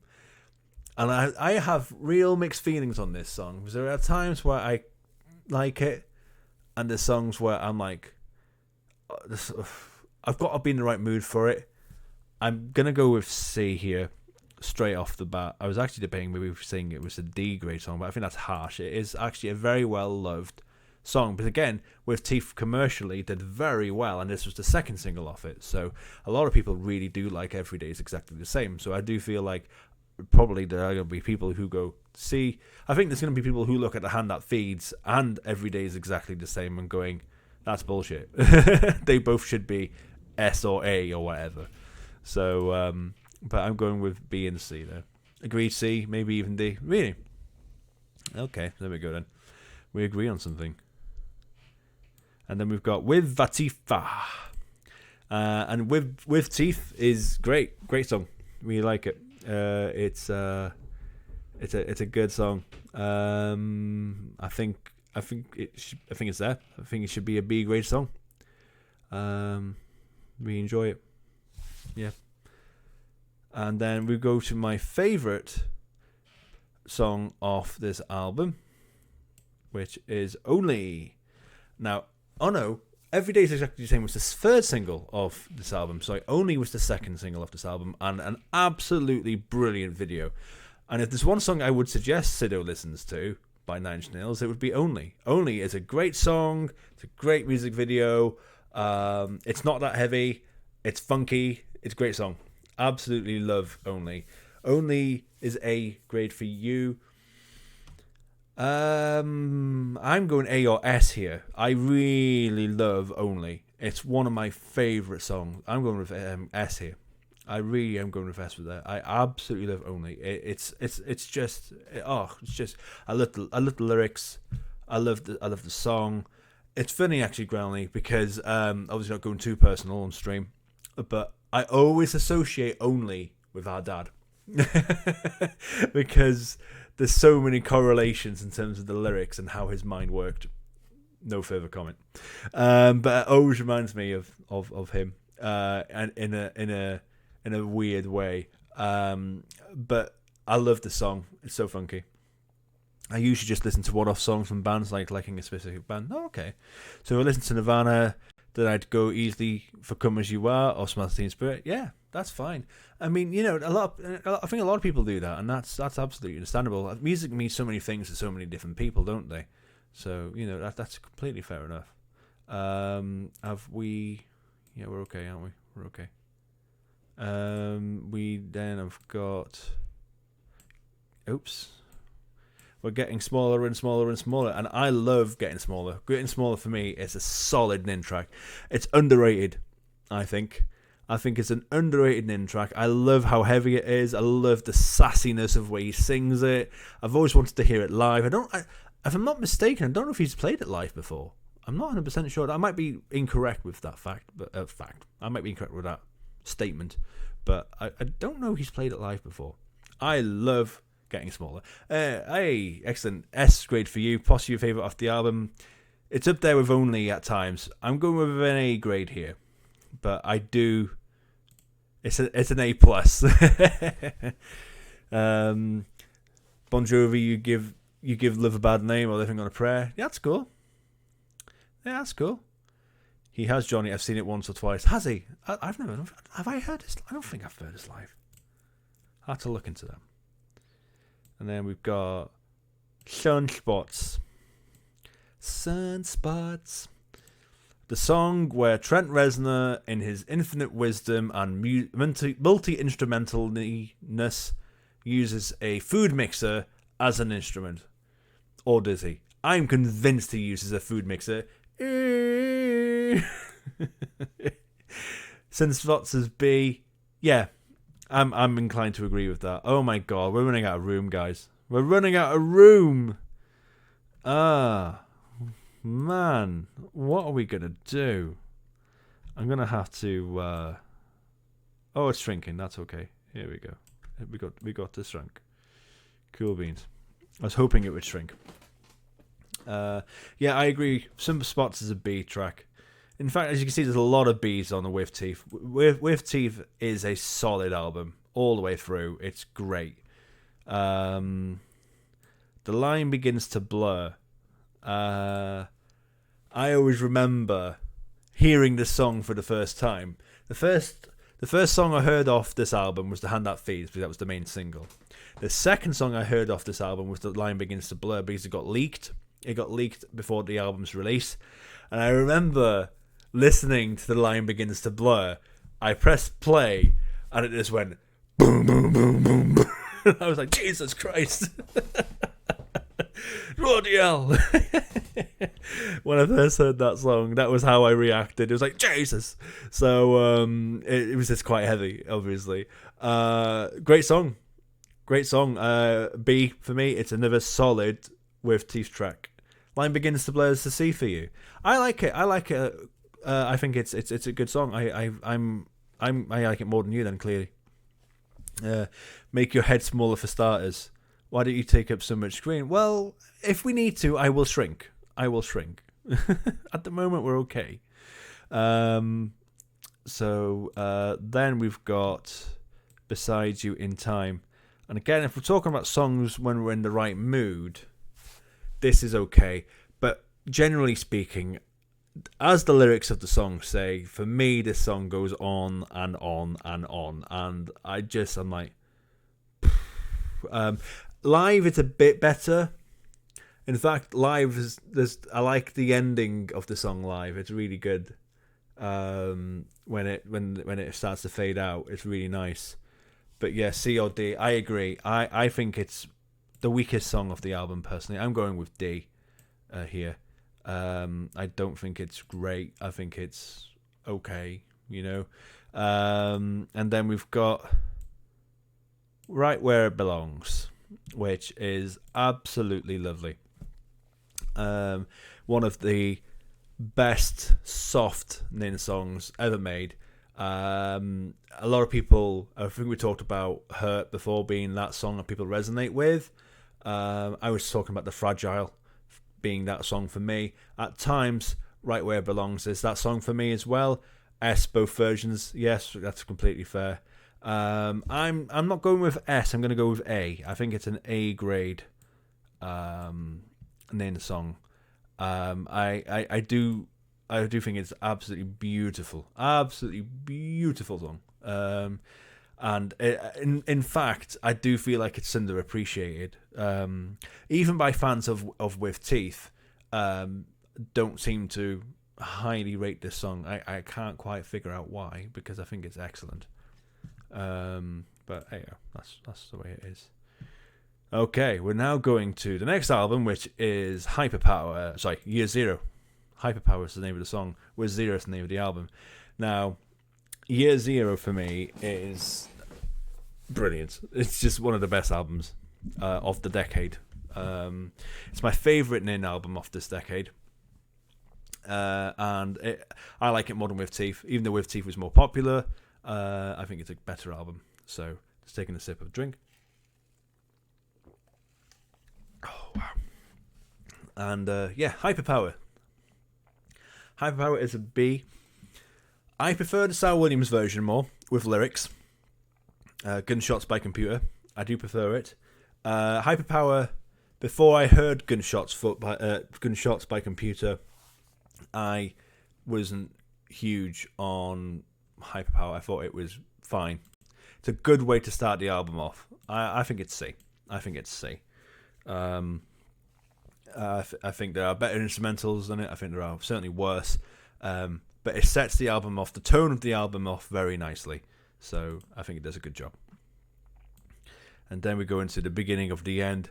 And again, beginning of the end for me is okay. It's not great. I feel like the album builds up nicely. I think that it doesn't start off with a bang. It starts off with dread. That's what I love about Year Zero as an album, is that it doesn't hit you in the face like the Fragile does, or the Downward Spiral, or Broken does. It doesn't slap you. It just kind of goes, hello. It just kind of goes, this is the future, mate, and it's not fucking pretty. You know. So yeah, I think that's good. I think it's a really good way. So for me, it's fine. I'm going with C, with beginning of the end. It's a fine song. Beginning of B or C. I agree. B plus, C, B. I'm going with C here on this one. And then we've got the main single of the album, which is Survivalism. And again, generally speaking, a lot of people quite like Survivalism. For me, it's quite a weak single. It's okay. Again, I feel like there's better singles. I feel like there's better songs on this album. But it's good. It's a good song. For me, it's against another B plus. Do I put it in the B or C?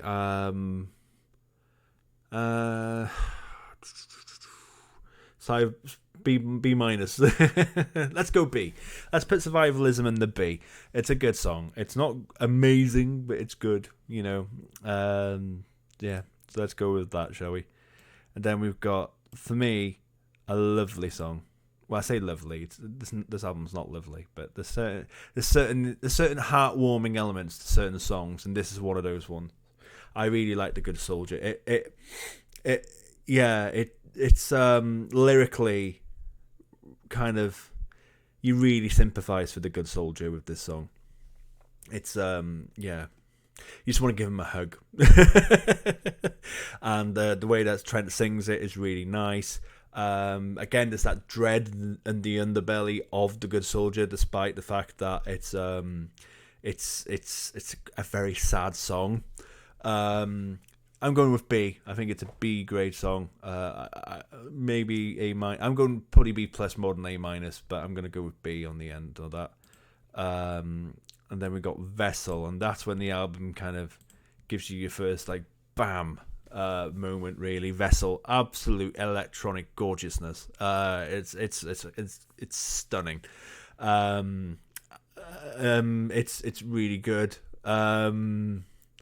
I don't think, again, I'm going to keep it with B. I'm going to give it a B grade here. I don't think it's quite an A grade song, but it's still solid. Great song. Actually, A, you've decided. Okay. I'm going to go with a B with Vessel and with Good Soldier here. Great song. Me, I'm Not is also great. Yeah. Now that we're getting into the belly of Year Zero,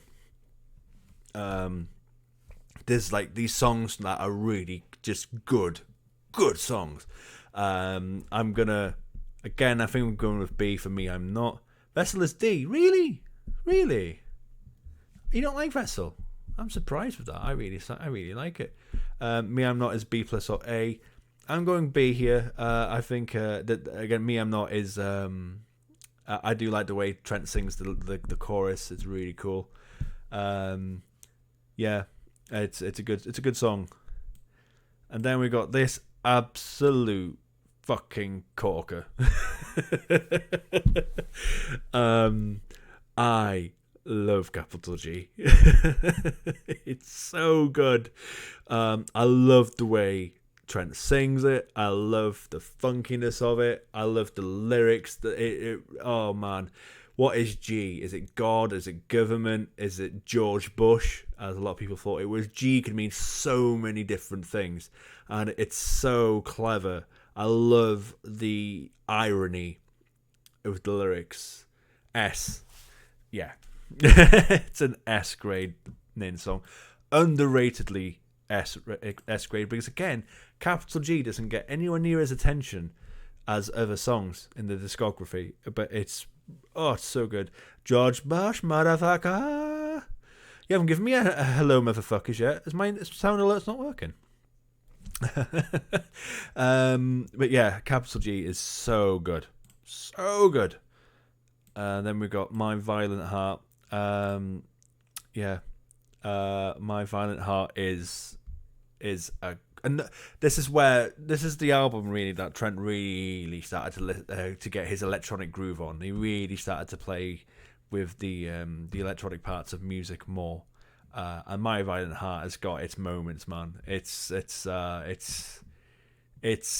bliss. It's absolute bliss to listen to certain parts of it. It's a B grade song again. She's 39 and she still looks young. That's an S grade song, Groundly, for 39. I'm going for B here with My Violent Heart. Really? Oh, so I've just been bigging up My Violent Heart and you go D. Vessel, D. Don't like those electronic songs, mate. And yet you got an S grade for Capital G. And then we got The Warning. Yeah, The Warning has got its moments as well. I don't think The Warning is as good as some of the other B grade songs, but do I think it's as bad as? No, it's B minus for me. I think The Warning. It's still very good. B or C. Yeah.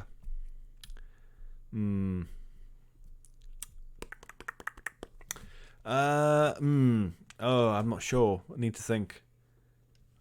B or C. B or C. I'm gonna give it a B. I'm gonna give it a B. And then we got God Given, and God Given is another funky song. Great song. Do I prefer the remix? I think I do. I know our mum does. Our mum prefers the remix. I at times definitely do prefer it, but at times I do like the original. There's a certain swag to it that the remix lacks, because the remix is just it's just fun. It's just a great remix. Do I go? Yeah, I'm going with B again for here. I can appreciate you why you're going for A. I'm going with B. I think it's a B plus, but a B. Meet Your Master. Goddamn Julian. I definitely prefer the remix for this. The Faint remix of this is excellent. That for me is one of the best remixes of the Year Zero remix album. But Mum prefers God Given, but I prefer Meet Your Master. But yeah, Meet Your Master, B plus A. I'm going with B again, I think. There's so many Bs on this album. Look at that solid line of Bs there. In fact, there's a lot of Bs on this discography so far, isn't there? Yeah. The Greater Good. The Greater Good. The Greater Good is okay.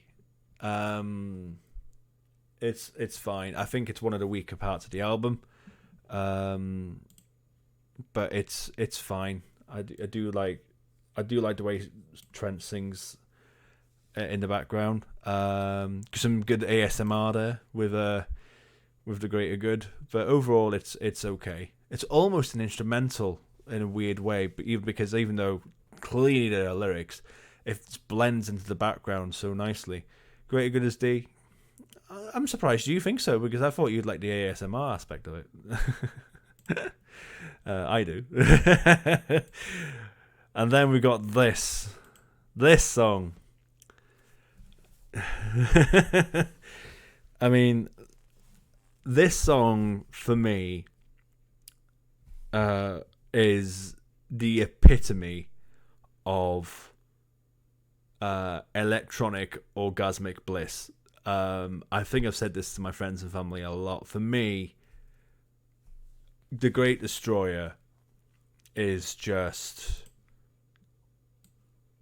I can't even describe it to you. If you've not heard The Great Destroyer, if you want to listen to electronic industrial heaven in my eyes. Get some headphones on, put on The Great Destroyer in high definition, and relax. It's just, oh yeah. But that being said, I don't know what you think, Grelly, but for me, this song's not as good live. I don't think it's as good live. I feel like he drags it on. For me, the album version of Great Destroyer is perfect. Perfect from start to finish. I love the way it builds up.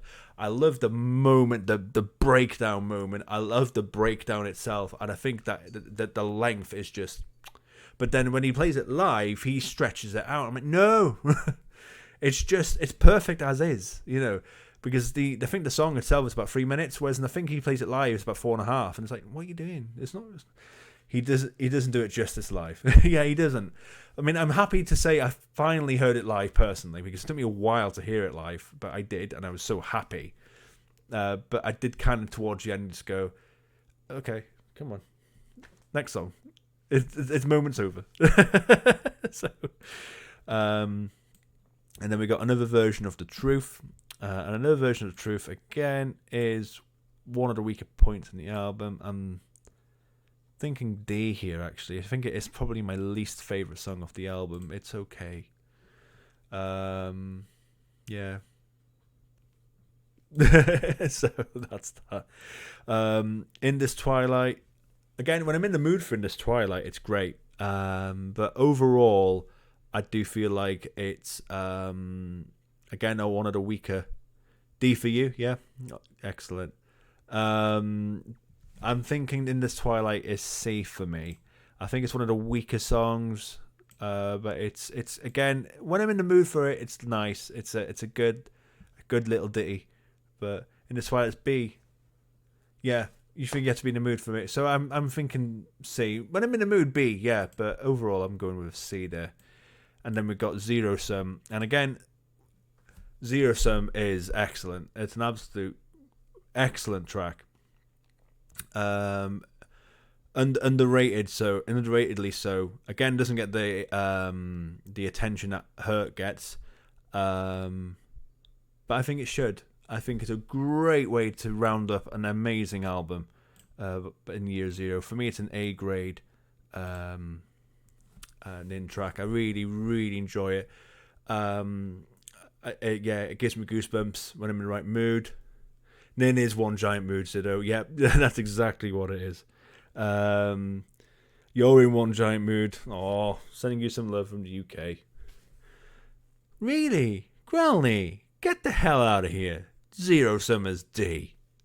Jesus Christ. Really? Wouldn't say it's a happy one. Oh, I wish. Oh, I'm sorry. I'm sorry, Sido. Right, so that is okay, this is now awkward because I'm gonna have to scroll a bit because I've got all the ghosts now, ghost songs, so I'm gonna have to scroll to there. This probably doesn't look right now, does it? Sorry guys. See all the ghost tracks and all the other bonus tracks and some remixes and stuff. We'll get to some of those later on, but we're not gonna be going to them now. I'm just gonna drag the songs for the Slip for a second, just drag them there, and then we will get to them afterwards. Oops. How long has it been? We've been talking for a while, haven't we? I didn't realise it was going to take this long.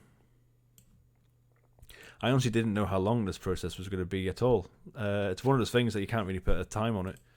How long have we been? Wow, an hour and 50 minutes. Wow. Okay.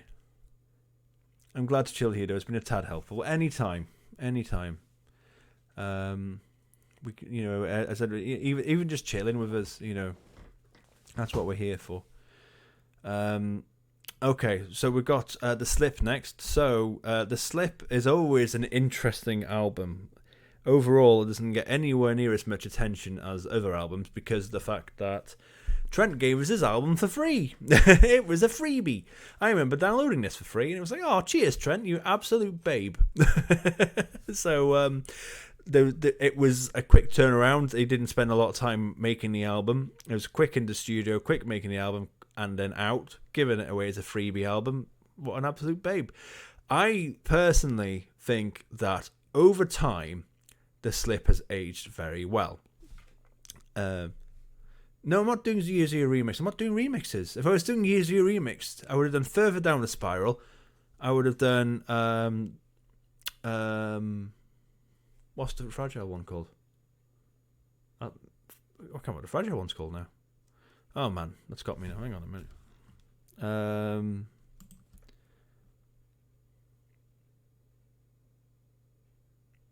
Things Falling Apart. Yeah, I would have done that. But we're not doing those, so we're not doing Year Zero remix. Soz, you bummed her. Well, yeah, you man. Yeah, so the Slip for me has aged well.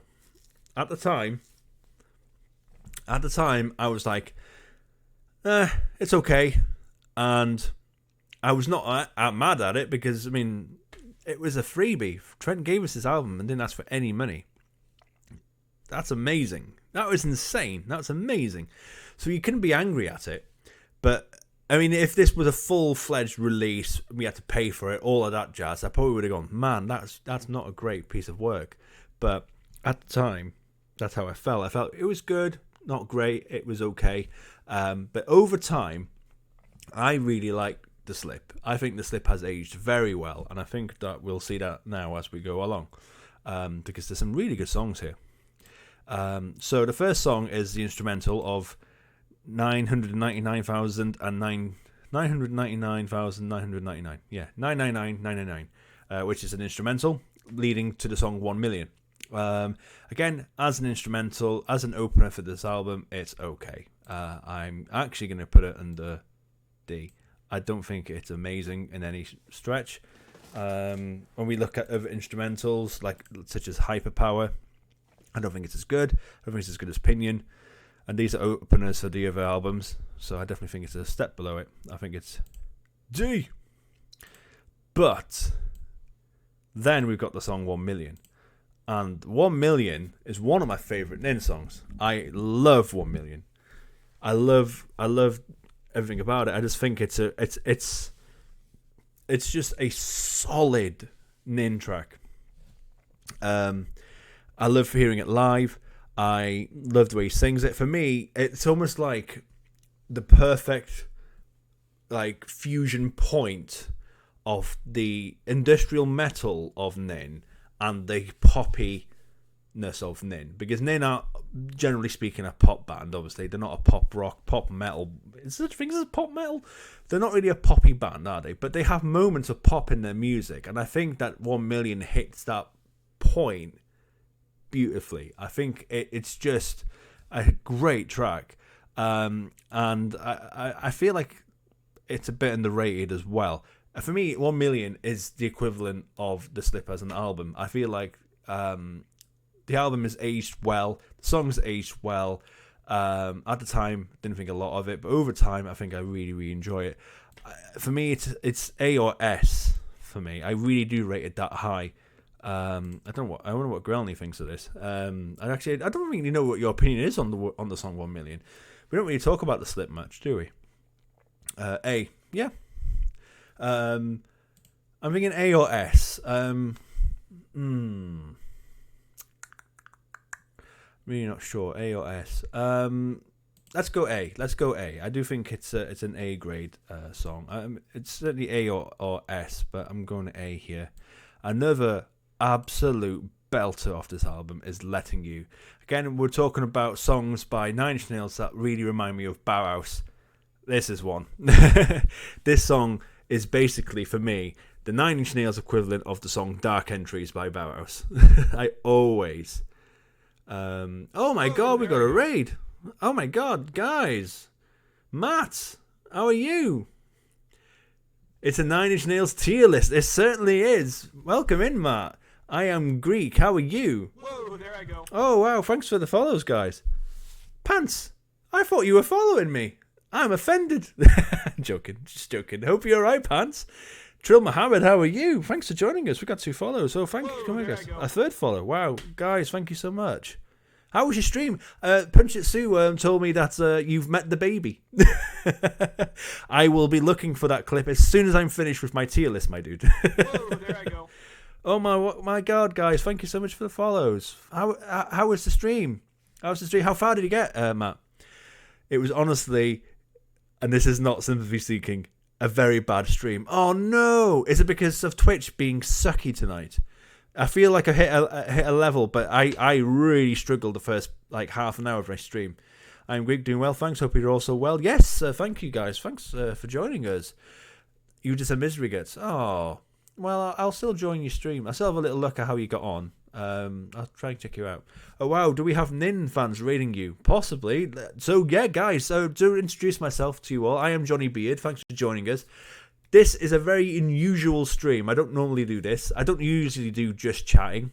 I normally play games on a Wednesday. So tomorrow, if you guys want to see me playing video games, I'll be back tomorrow and I'll be playing Pokemon Black. Matt and I have had many conversations about Pokemon. Yeah, I'll be playing Pokemon Black tomorrow, 8 p.m. BST. And then on Saturday, I am playing the classic PS1 RPG, The Legend of Dragoon. So I'm playing 2 RPGs at the moment, Pokemon Black on a Wednesday, and then Legend of Dragoon on a Saturday. And I just realised I did the Family Guy Jesus thing there, you know. Sorry. Anyway, yes, there's so many Fragile songs in the bottom tier. Uh-oh.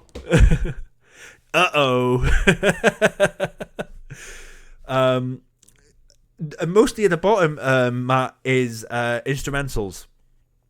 We Live Unusual. Well, yeah, you've got that here. Maybe just chatting is the way to go. You think? I don't know. Not sure. Never played Gen 5. It's my first time playing Gen 5 Trill. Never played it, so this is exciting for me as well. We were just saying before, Matt, that the a lot of the instrumentals of the Fragile are okay. They're okay.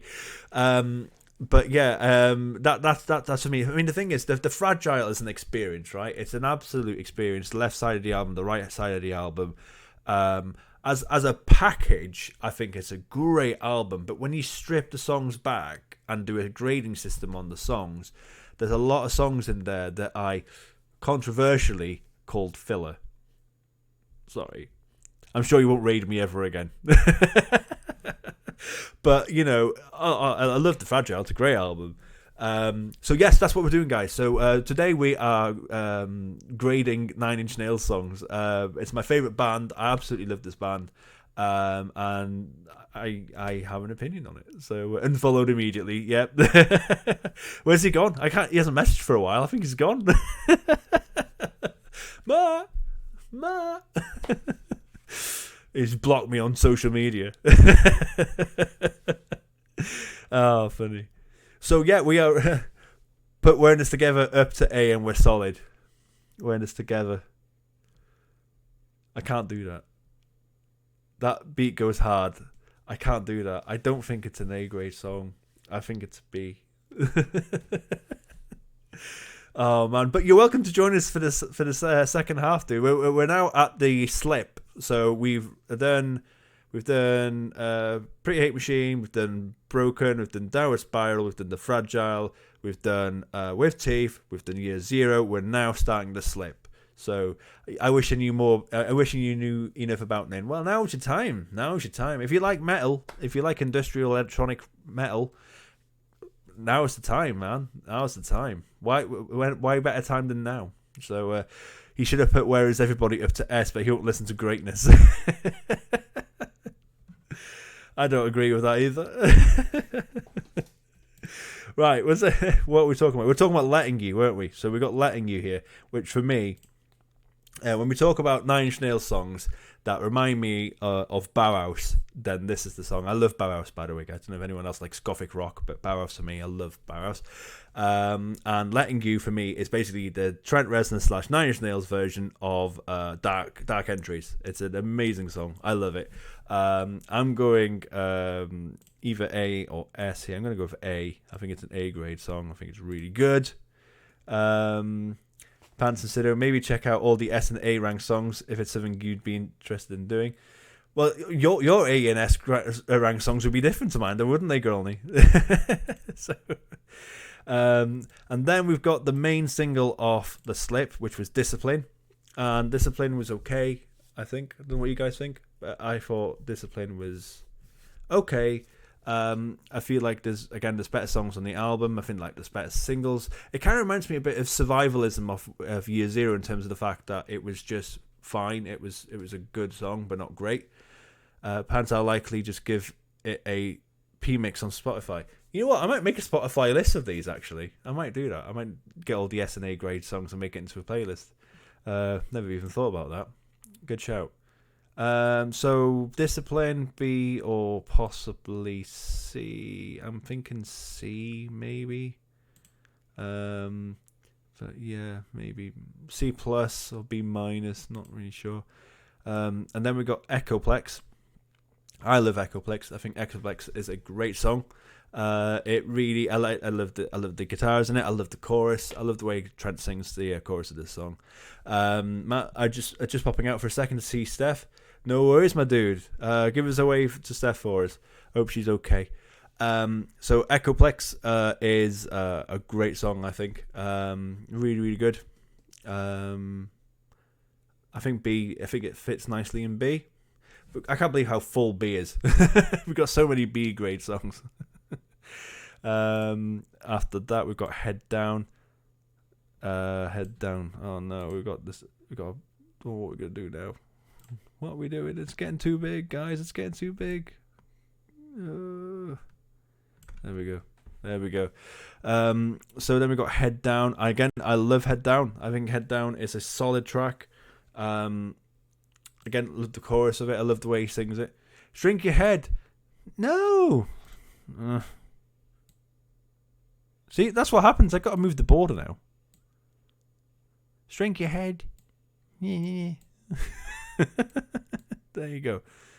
I don't think it's going to make much difference though to this. That's the thing.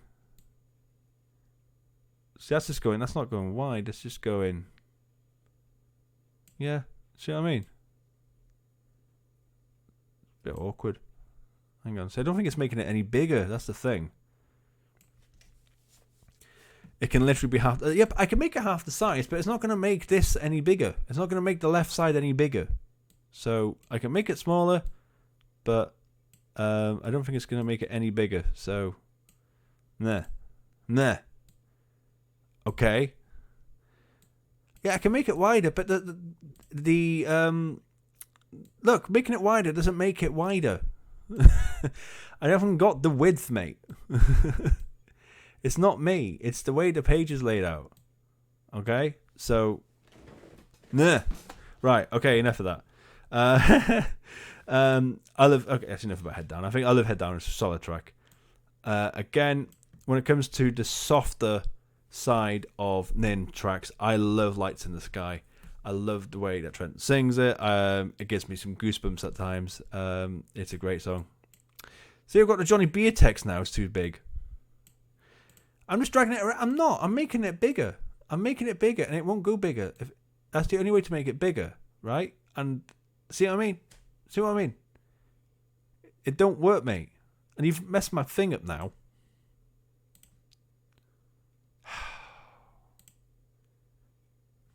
See, you suck. What have you done to this now? What have you done to my list, mate?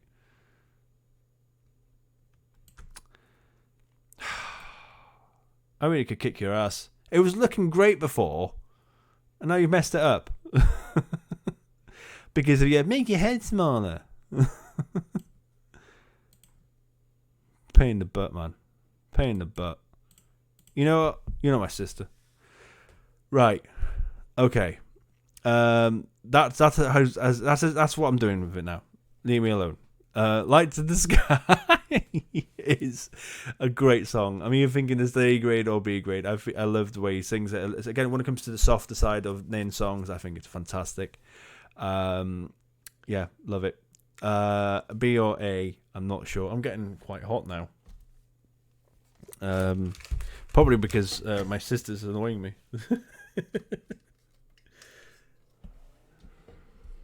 There we go. Got my fan on now.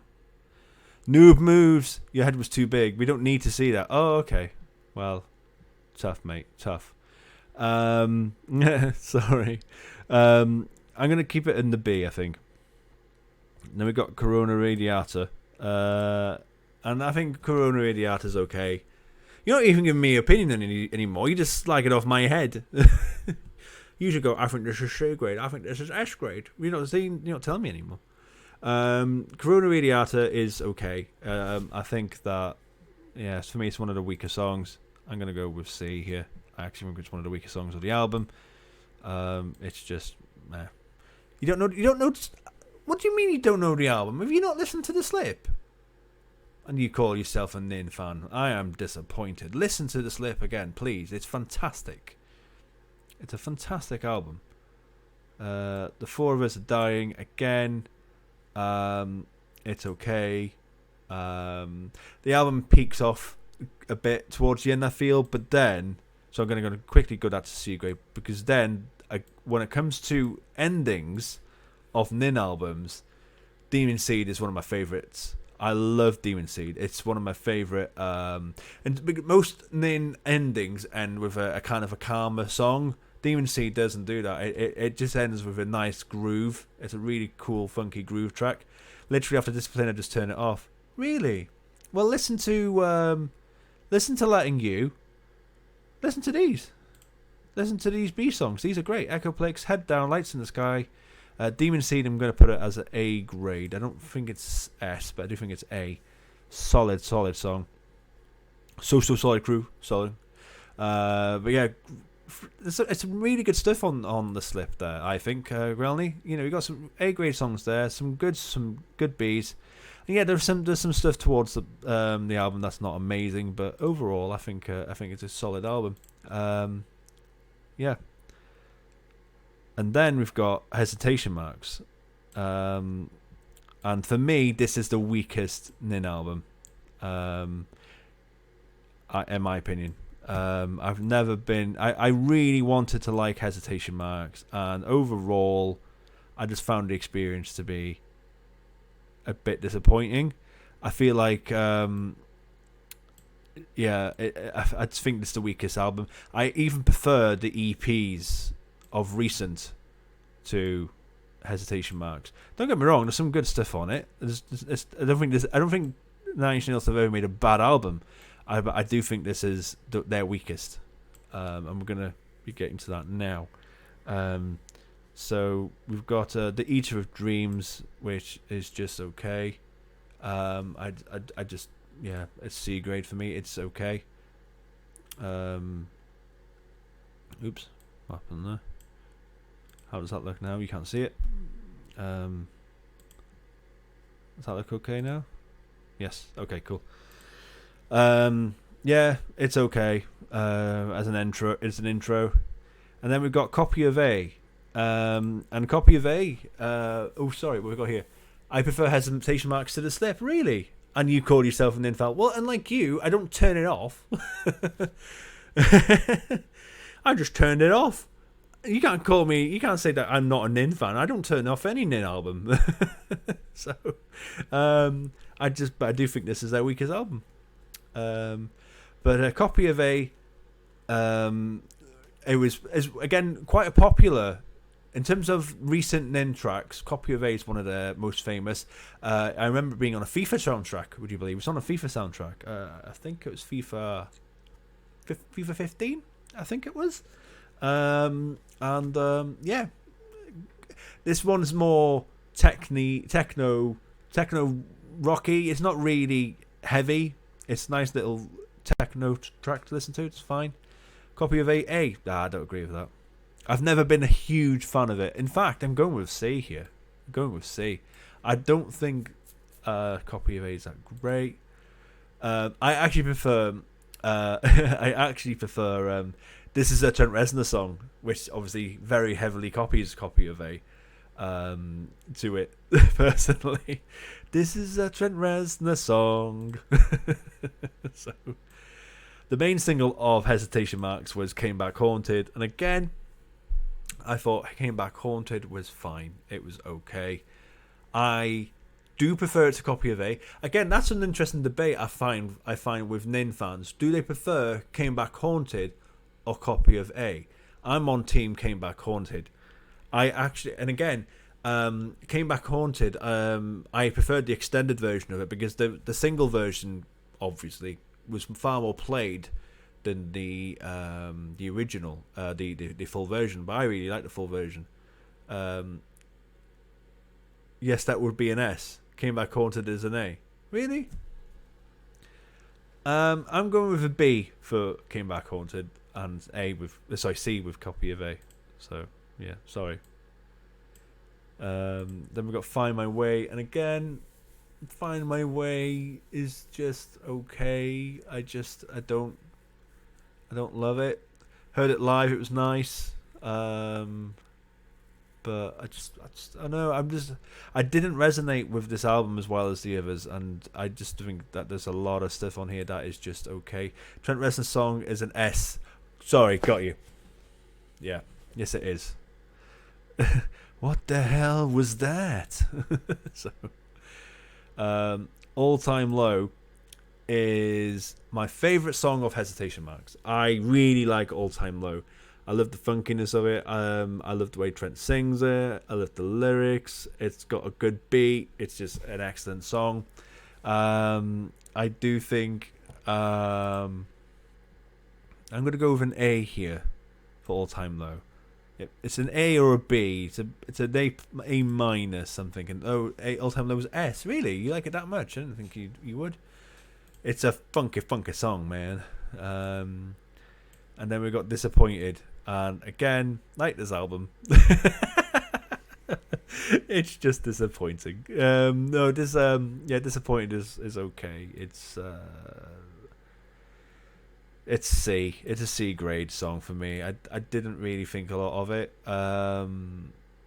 It's okay. Don't mind the beat. That's about it. But if we want to talk about songs that make you question your sanity as a Nine Inch Nails fan, we've got Everything. Oh, I forgot about this song. I always forget about the song Everything. Now, what's the other song we said was a Marmite song? What was the song we said was a Marmite song for Nin before? And I put it under B, I think, didn't I? Big Man with a Gun, yeah? Am I really putting Big Man with a Gun and Everything in the same sentence? You can't really get more opposite, really, in terms of songs. You block this song. Yeah, this song, I don't intentionally block this song from my memory, but it blocks itself from my memory. I always forget this song exists, and I don't know why.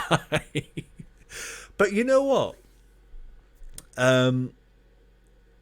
I don't like this. It's C grade. Let's get that out of the way. It's a C grade song. Sorry, it's a D grade song. It's not a good song by Nin. It's one of my least favorite Nin songs. It's D grade. Okay, but you know what? I do get what Trent was trying to do with it. I really when you listen back to it sometimes, because again I listen back to it. When it comes on, I tend to skip. Right? We're talking about. Not skipping parts of the album and all that stuff. If I listen to this album from start to finish, I don't skip this song. I want to make that clear. I don't skip this song. But when the song comes on randomly on my playlists, I skip it. So I want to make that clear. But Everything, when you listen to it, if you really listen to it and give it a chance, right, it's actually like a bad song by The Cure. It feels like it was Trent giving it his best chance at doing a poppy song by The Cure. That's how I feel about it. I feel like he's channeling his late 80s Robert Smith. for better or for worse, it's just not that good. Yeah, but no, it's D for me. It's one of the worst Nin songs. And then we got Satellite. I love Satellite. I think Satellite's funky. It's a really cool song. There's some really good parts of Satellite. I really enjoy it. I do think it's one of the better songs on the album. I'm going for B here. I think it's a really good song. And and then varied methods to escape. However, I think it's quite meh. I just don't think it's that good. It's a D grade song for me. I just think this album's the weakest album. I just think this is the weakest album by a long shot. Again, when it comes to better songs on Satellite, B.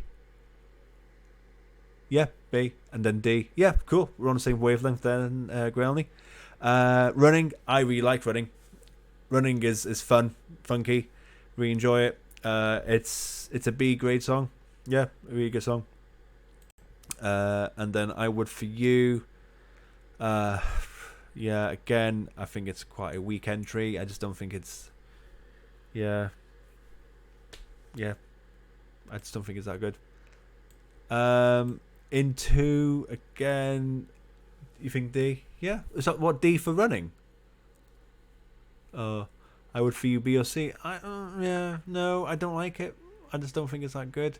And in 2, I'm going with D again. I just don't think it's that good. While I'm Still Here, on the other hand, is nice. Again, I feel like While I'm Still Here is a really nice song. In fact, you think really? I don't really resonate with Into in any way. While I'm Still Here, I think is nice. I think it's a really nice song. In fact, I feel like you got While I'm Still Here, then you got Black Noise. Obviously, that's the extra instrumental part of While I'm Still Here, haven't you? And I really like the While. I don't feel like While I'm Still Here needed the Black Noise. I feel like Black Noise extended it, and it was okay. But I'm going with C for While I'm Still Here. I do think it's a nice song, and I'm going to go with D for Black Noise. Or maybe I'm being a bit harsh with While I'm Still Here. Is it C plus, B minus? Yeah. Oh, we've got to bring the list down again. Hang on. You know what I'm going to do? You know what I'm going to do? I'm going to get rid of that for now. And then we're going to bring that down. But we're not far from the end, guys. We've got probably about half an hour or so, I'd say, to go. But yeah, we're getting there. We're almost there. Look at that, though. It's quite top-heavy. It's actually quite top-heavy, I think. So that says a lot, really, about Nin. Right, okay. So we're now going to the EPs. So we're going to not the actual events. And then, whilst I'm bringing these up, might as well bring Add Violence up there as well.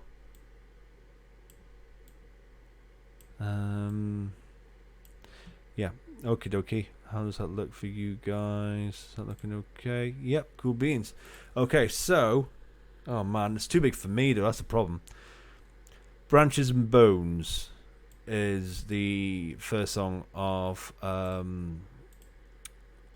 not the actual events. It's okay. No, I'm not adding Year Zero Remix. If I add Year Zero Remix, I've got to do the other remix albums. I'm not doing it. Soz. Okay, thanks, bye. Branches and Bones it's good. It's good. It's not great, but it's good. I'm going with C here for Branches and Bones. And then Dear World. Again, when I'm in the mood for Dear World, it's good. But overall, I do think it's C again. This EP's. I've noticed when you ask Nin fans about this trilogy, and when we say the trilogy, we're talking about the 2 EPs in the album, as in Bad Witch, right? You tend to find that people, generally speaking, think not the actual events is the weakest of the 3. You tend to find otherwise people prefer Add Violence or Bad Witch. I mean, I'm on Team Bad Witch every day of the week, and we'll see that in a bit. But yeah, people do tend to think this EP is the weakest, and yeah, I think it. I don't know. I sometimes think that Add Violence is worse, but they're both okay. But the best song off this EP, by a long shot, is She's Gone Away. I love She's Gone Away. It's so good. I love the way it was done on Twin Peaks. Again, not seen Twin Peaks, but I've seen the clip from the part of the episode that this song's on, and the 9 Inch Nails are playing on Twin Peaks, which is cool. And they sing She's Gone Away. It's a great song. Definitely the highlight of this EP for me. And I think that it's B or A. I'm going with A here. I think it's a great song. Probably one of my favourites in this current modern Nin era. Yeah. And then we got The Idea of You. And again, when I'm in the mood for The Idea of You, it's actually quite a good song. Yeah, do I think it's B or I think it's C though. I do think it's a C grade song overall, but it is good. And then the final song off this EP is Burning Bright Field on Fire. And again, I didn't think a lot of Burning Bright until I saw it live. Again, I've not seen it live personally, unfortunately, but I've seen it played live a few times, and it's a great song to hear live. It's actually quite good. I think it's definitely solidly the second best song on the on the EP. But is it B or is it C? I'm thinking, no, I'll leave it in B. It's kind of a B minus, but it's B. So, yeah, and that's the first EP. And then we've got the second EP if we counting Broken. But then we've got the second EP from this trilogy. So then we've got Less Than. And in terms of the most famous songs from this trilogy, Less Than, by a good margin, is the most famous. And it's definitely Trent revisiting his 80s vibes. Very 80s video, very 80s feel for the song. It's good. I like Less Than. I don't love it, but I like it. I think B or C again. I'm kind of debating whether or not to put it into B or C. I mean, what are your feelings on Less Than, Groundly? I mean, you've probably heard it. Surely you've heard Less Than. I'm sure you have. Yeah, it's I think I'm going to put it in the B. I think B feels fair, but I think I could easily put it in the C as well. But I'm going to put it in the B. But in terms of my favourite songs off Add Violence, again, when it I prefer The Lovers to Less Than. In fact, when I first heard The Lovers, I didn't think a lot of it, but then when I heard it live, again, not personally, but on YouTube or whatever, The Lovers is excellent live. It's really good live. I love the way Trent sings it live. It's so good. I have, but I can't remember it if I liked it or so obviously didn't leave much of an impression. Yeah, that was my impression when I first heard Less Than. Over time, it's okay. You know what? I am putting it in the C. It's fine. It's good. I prefer The Lovers though. Lovers is B. The Lovers is a B grade track. It's a really good song. Highly recommend you listen to The Lovers, Groundly. Perhaps live as well. I think it's better live. It's one of those songs that I would love to hear live personally at some point. This Isn't the Place is okay. I think it's probably the weakest song of the EP actually. I don't think a lot of it. Yeah, actually, yeah. See, a D grade. Yeah. In terms of the heaviest songs off this EP, Not Anymore is the heaviest. Again, not anymore kind of reminds me. There's certain vibes to Not Anymore of probably With Teeth, Year Zero era. It's good, solid, heavier song. It's got some good parts to it. I think B's probably fair. And then the last song off this EP is The Background World. Now again, if we're talking about divisive 9 Inch Nails songs, The Background World is one of them. The Background World, if you've not heard The Background World, then sorry, if you've heard The Background World, you will know. It's about 10 minutes long, and it's an interesting experience. I'm putting it under C. When I first heard the background world, I did not like it. Really. It's a hard listen. I think Punch Sue hates it. In fact, I'm sure she does. But you know what? In its madness, because it is madness, there's a certain artistic quality to it that I actually just can't ignore, and I actually like it, so I can't help it. So it's a C grade for me. But yeah, it's not for everyone. That's for sure. Right, okay. So in terms of major releases by Nine Inch Nails, we are literally at the final of this list. We've got Bad Witch, and then that's it. I mean, if we want to, we can maybe do some other songs, but really, I'd say that's it. So we've got 6 more tracks, and then that's it, guys. Or we will continue. I don't know what you guys think. We might do some more other songs like The Perfect Drug and Burn and stuff like that. I don't know. But yeah. So, as I said to you guys before, Bad Witch for me is not only is Bad Witch for me the best of the trilogy, but for me, Bad Witch has been Nine Inch Nails' best release since Year Zero, and I hold Year Zero in high regard. As you can see, I've got Year Zero and some S tier songs and lots of solid B songs, one A song there. So I really hold Year Zero very close to my heart. So I think very highly of Bad Witch if I'm saying this is the best release since that album. So Shit Mirror for me immediately is A or S tier. It's A or S tier. I love Shit Mirror. When I first heard, oh my god, we've got a raid from Hannah Twinkle. How are you doing? Hi Hannah. Hi Mr. Dara. How are you guys doing?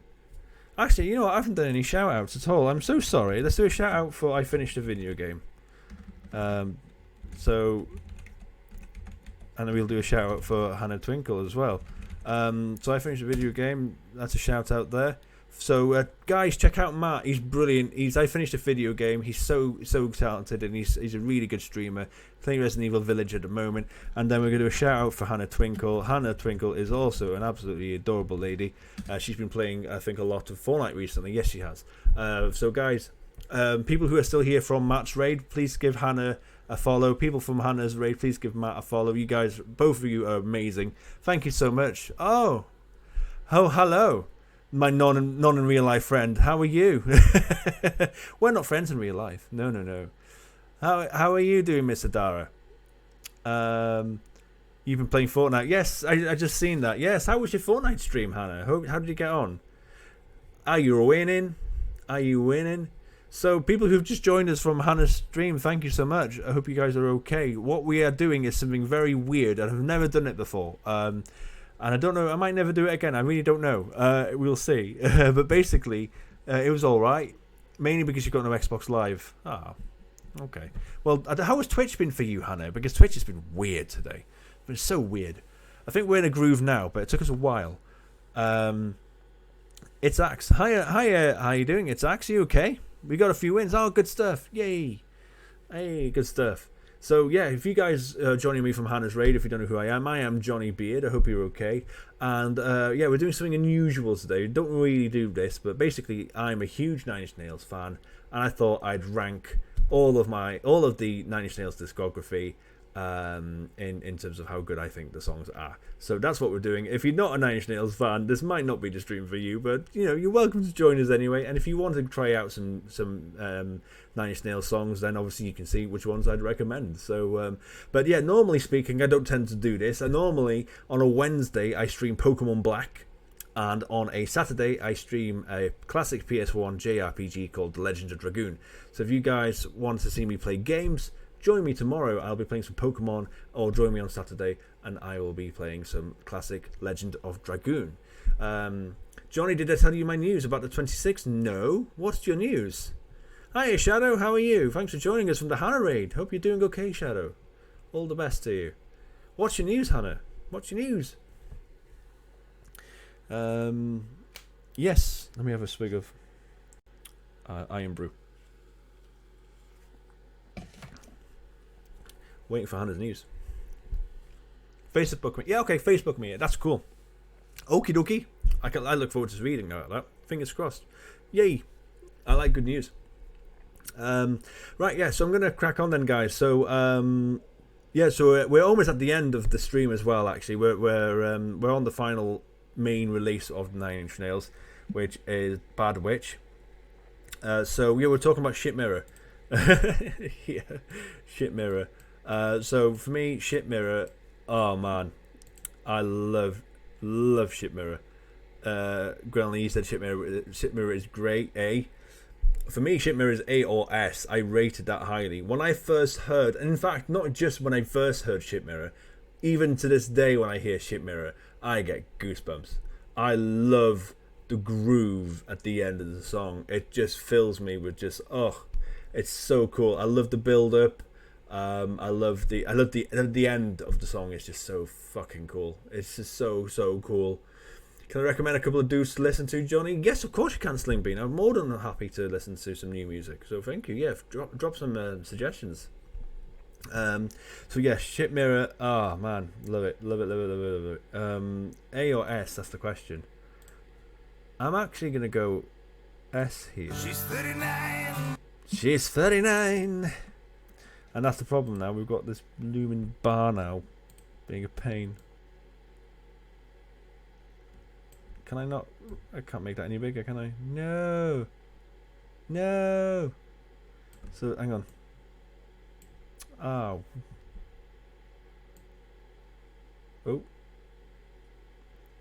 It's too big.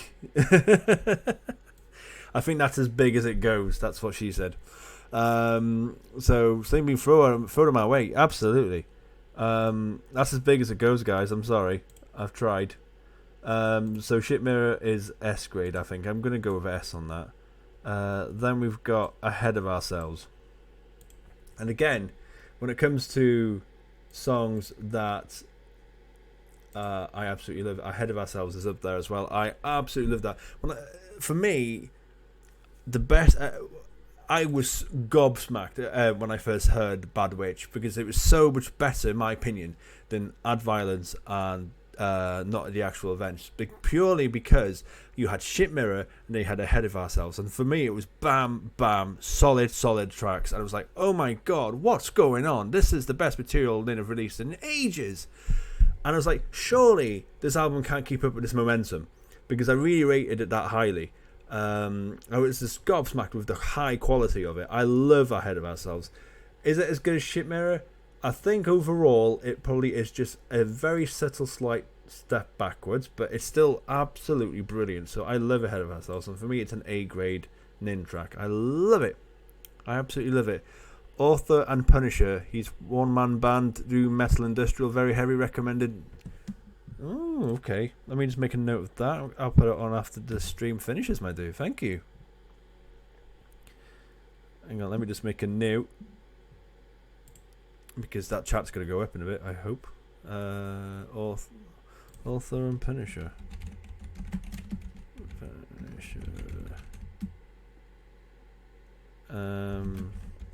Strength.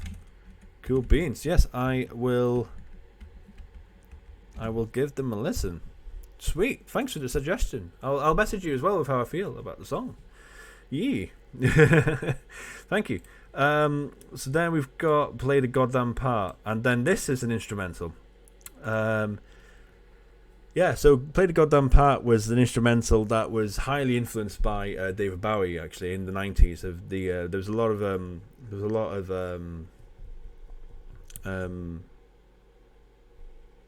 what was he playing? What was he playing? Oh, I got the saxophone. I forgot the name of the instrument for a second. He was playing a lot of saxophone on this EP, album, and it was really good. I really like Play the Goddamn Part, because it really reminds me a lot of 90s Bowie. It's really cool. Hannah Twinkle Lives Bowie, absolutely great, love it. Play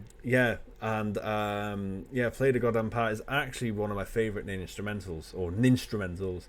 I'm gonna put it under B. I actually really do highly rate it. I think it's a B grade song, really good.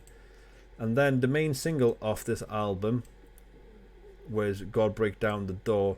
And I think that if you've not heard God Break Down the Door, I highly recommend you listen to it if you like David Bowie, guys. So Hannah Twinkle and Sling Bean, straight away, I highly recommend you listen to God Break Down the Door, because when Nine Inch Nails fans had heard God Break Down the Door for the first time, I think they were listening to it, and then there's a moment where the penny drops, and God Break Down the Door, that's the one. There's a moment when the penny drops, and I don't want to ruin it for you, but you're questioning if you're listening to a Nine Inch Nails track.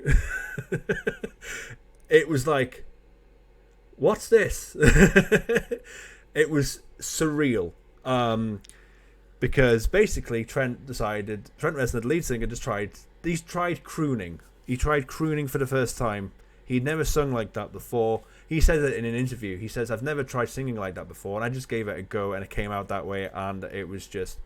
It honestly is... It sounds so different to anything else by Nin, and it's very, very Bowie. The saxophones are very Bowie. The way Trent sings it, obviously, is very much highly influenced by that era. This album in particular that Nine Inch Nails and Trent did was basically in mourning of David Bowie's death. He had passed away not long before they started recording this album. So again, highly recommend it. It's excellent. For me, I'm putting it as a B grade track. It's a great song.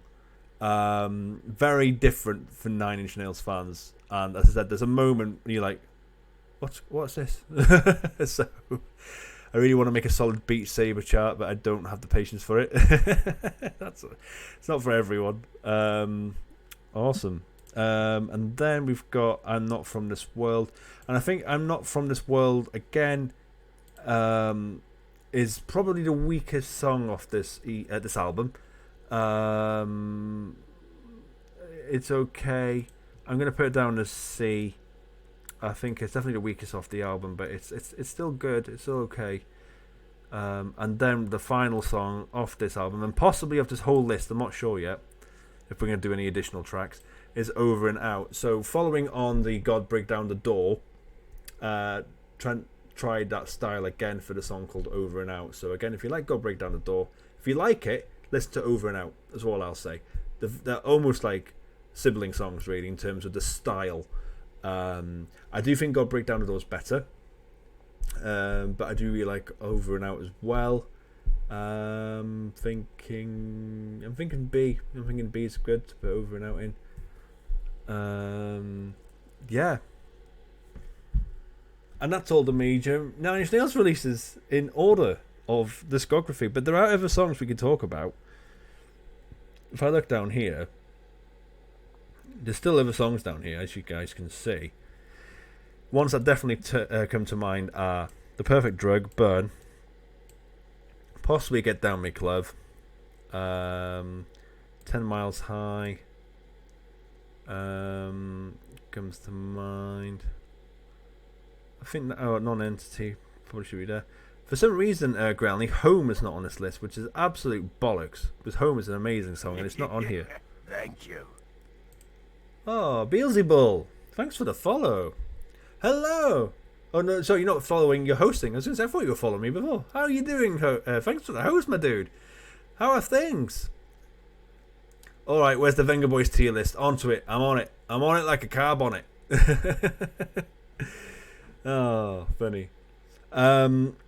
But yeah, probably that's about it. So, but let's talk about The Perfect Drug. The Perfect Drug is definitely worth talking about. The Perfect Drug is one of Nine Inch Nails' most famous songs, so it definitely needs to be discussed, I think.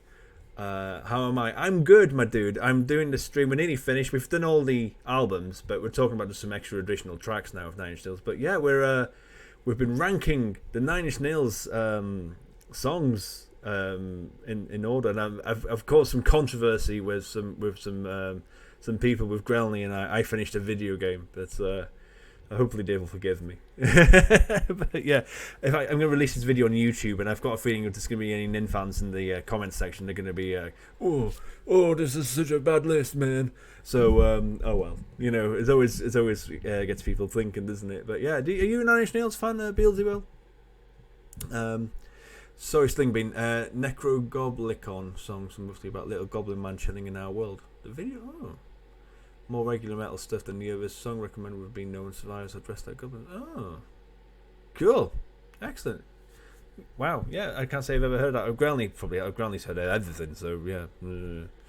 Say a song or a band to Grelny, she's like, yeah, I heard it, yeah. I liked those before they were mainstream. Oh no, she's fine. She's lovely, really.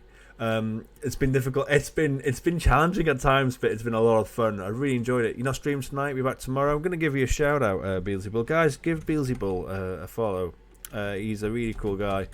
He's playing a lot of Resident Evil Village at the moment, but yeah, he plays a lot of horror streams.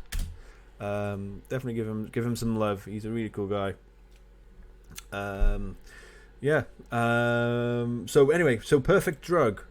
Perfect Drug for me is a solid Nin track. It's excellent.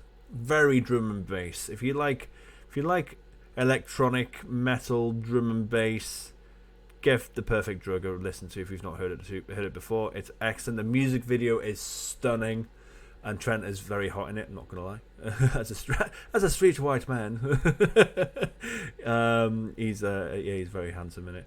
From the album, from the soundtrack, The Lost Highway. The Lost Highway is an amazing film as well by David Lynch. Is it S tier or is it A tier? That's the question. What do you think, really? Perfect Drug is solid A for you. I'm kind of thinking S. I really like it. A slight exaggeration there. Only slightly though. Burn, another incredible song that's very, very popular with Nine Inch Nails fans and is still played live a lot. Burn is, again, when it comes to angry, venomous, pure rage songs by Nine Inch Nails, Burn is on that list. Burn is just, yeah. It's from the soundtrack for Natural Born Killers, if you've not seen the film Natural Born Killers, from the early 90s. Burn is excellent. Burn is S. It is fucking immense. Granny says, yeah, it's something else. I mean, it's A or S for me. A or S. It's brilliant. I'm gonna go. I'll go with S. I'll go with S on it. When Burn comes on live, you go mental. It's as simple as that. It's so good. Get Down Make Love is a cover version of Queen, and it was a B-side for the single, for the third Nine Inch Nails single called Sin. So Get Down Make Love, if you've heard the Queen song, then yes. I think it's from News of the World album, if I'm not mistaken, by Queen. I'm not massive on Queen albums, so I might be wrong with that, so apologies if I am. But yeah, Get Down Make Love. In terms of the Nine Inch Nails cover version, it's weird. For a while, I didn't even hear it. I'd known about the song for a while, but I just had never really listened to it. And then I think it came on spontaneously on my Spotify, and I was like, oh, never heard that before. Let me just put it on. And you know what? I actually quite like it. It's really good. It's quite naughty. It's quite naughty. Local Cum Dump has joined the Beardo community. Thank you, Local Cum Dump. Nice name.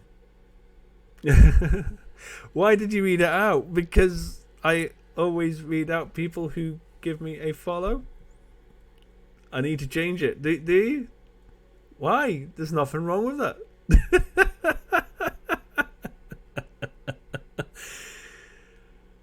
Wow.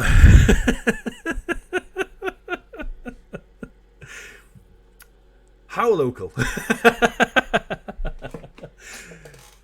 Give me your address. Right, let's move on. Get down, make love. Well, speaking of get down, make love. Thanks for joining us, local cum dump. Get down, make love is a great song by Nine Inch Nails. Cover version by Queen of Queen. Great song. Nothing wrong with enjoying the odd public splurge. We're talking about money, aren't we, Grelny? Talking about money. With your permission, local cum dump, I want to clip this. I want to clip this. I love this moment. Thank you so much for joining us. Thank you. I am clipping this. Thank you so much. Wow, amazing. Anyway, Get Down Make Love is a great Queen song. Sorry, Nine Inch Nails cover version. I'm going to just mention 2 more songs, guys, and then we're going to call it a day. 10 Miles High is one of them. 10 Miles High is again, it was a cut from the album The Fragile.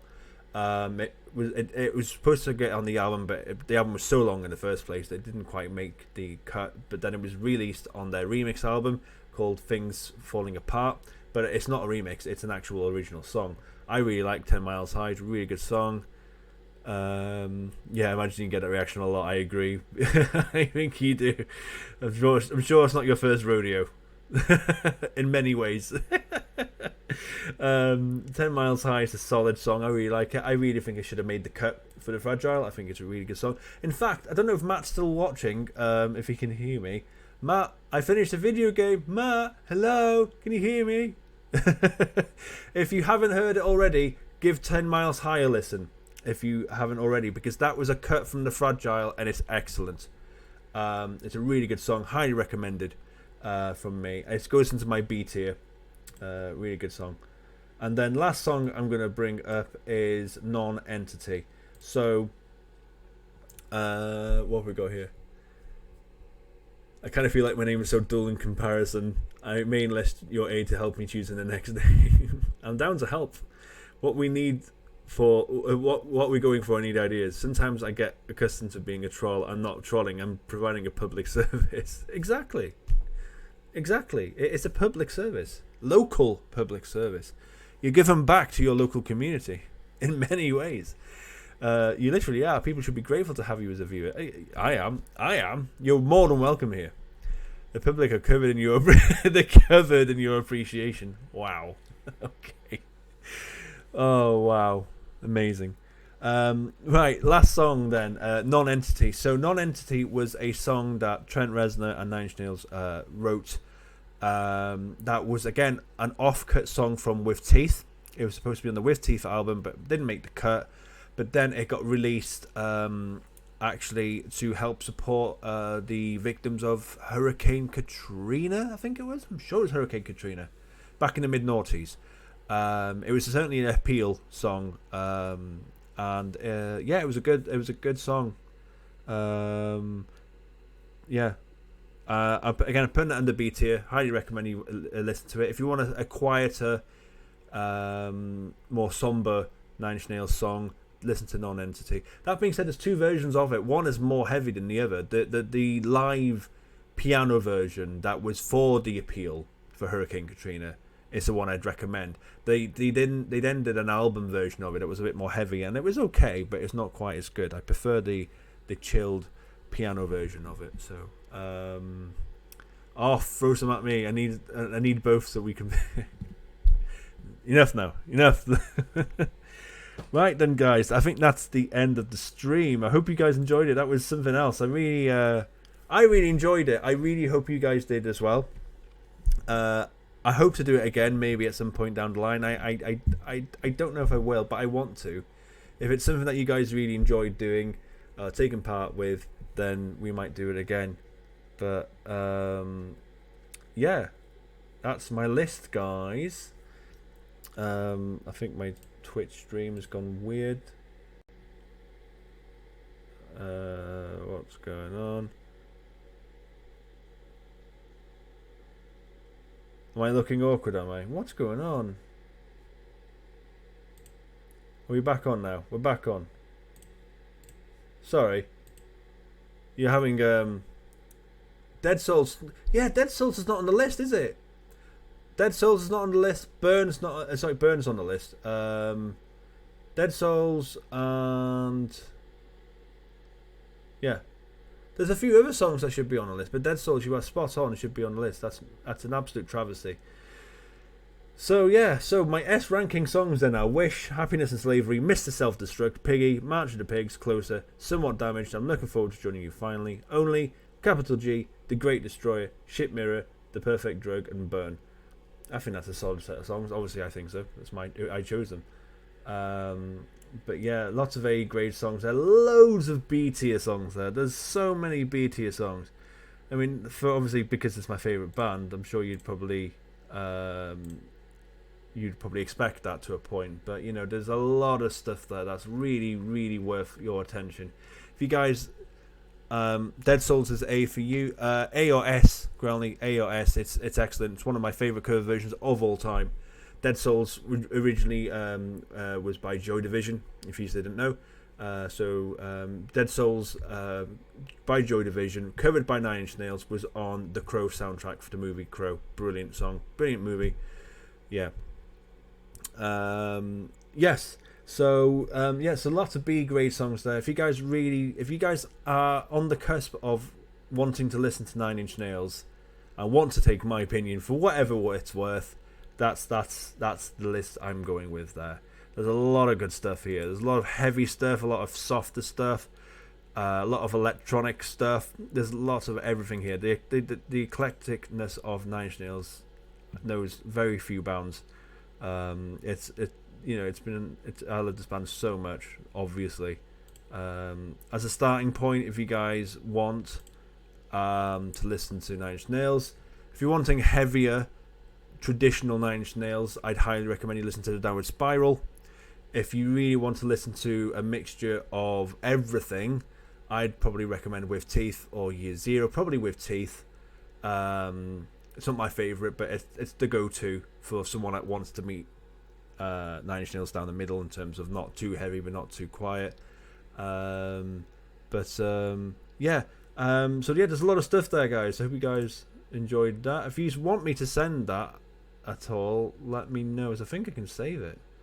But yeah, if you guys want me to do this type of thing again, let me know. I've really enjoyed it. It's been an absolute pleasure talking through my favourite band and my favourite songs by my favourite band. So if it's something you want to see again, let me know. But yeah, that's the end of the stream for me. So tomorrow, guys, I'll be back. We'll be playing Pokemon Black. So if you guys want to see me play some video games, then tomorrow, if you want, I'll be playing at 8 p.m. BST, which is 8 p.m. in the UK.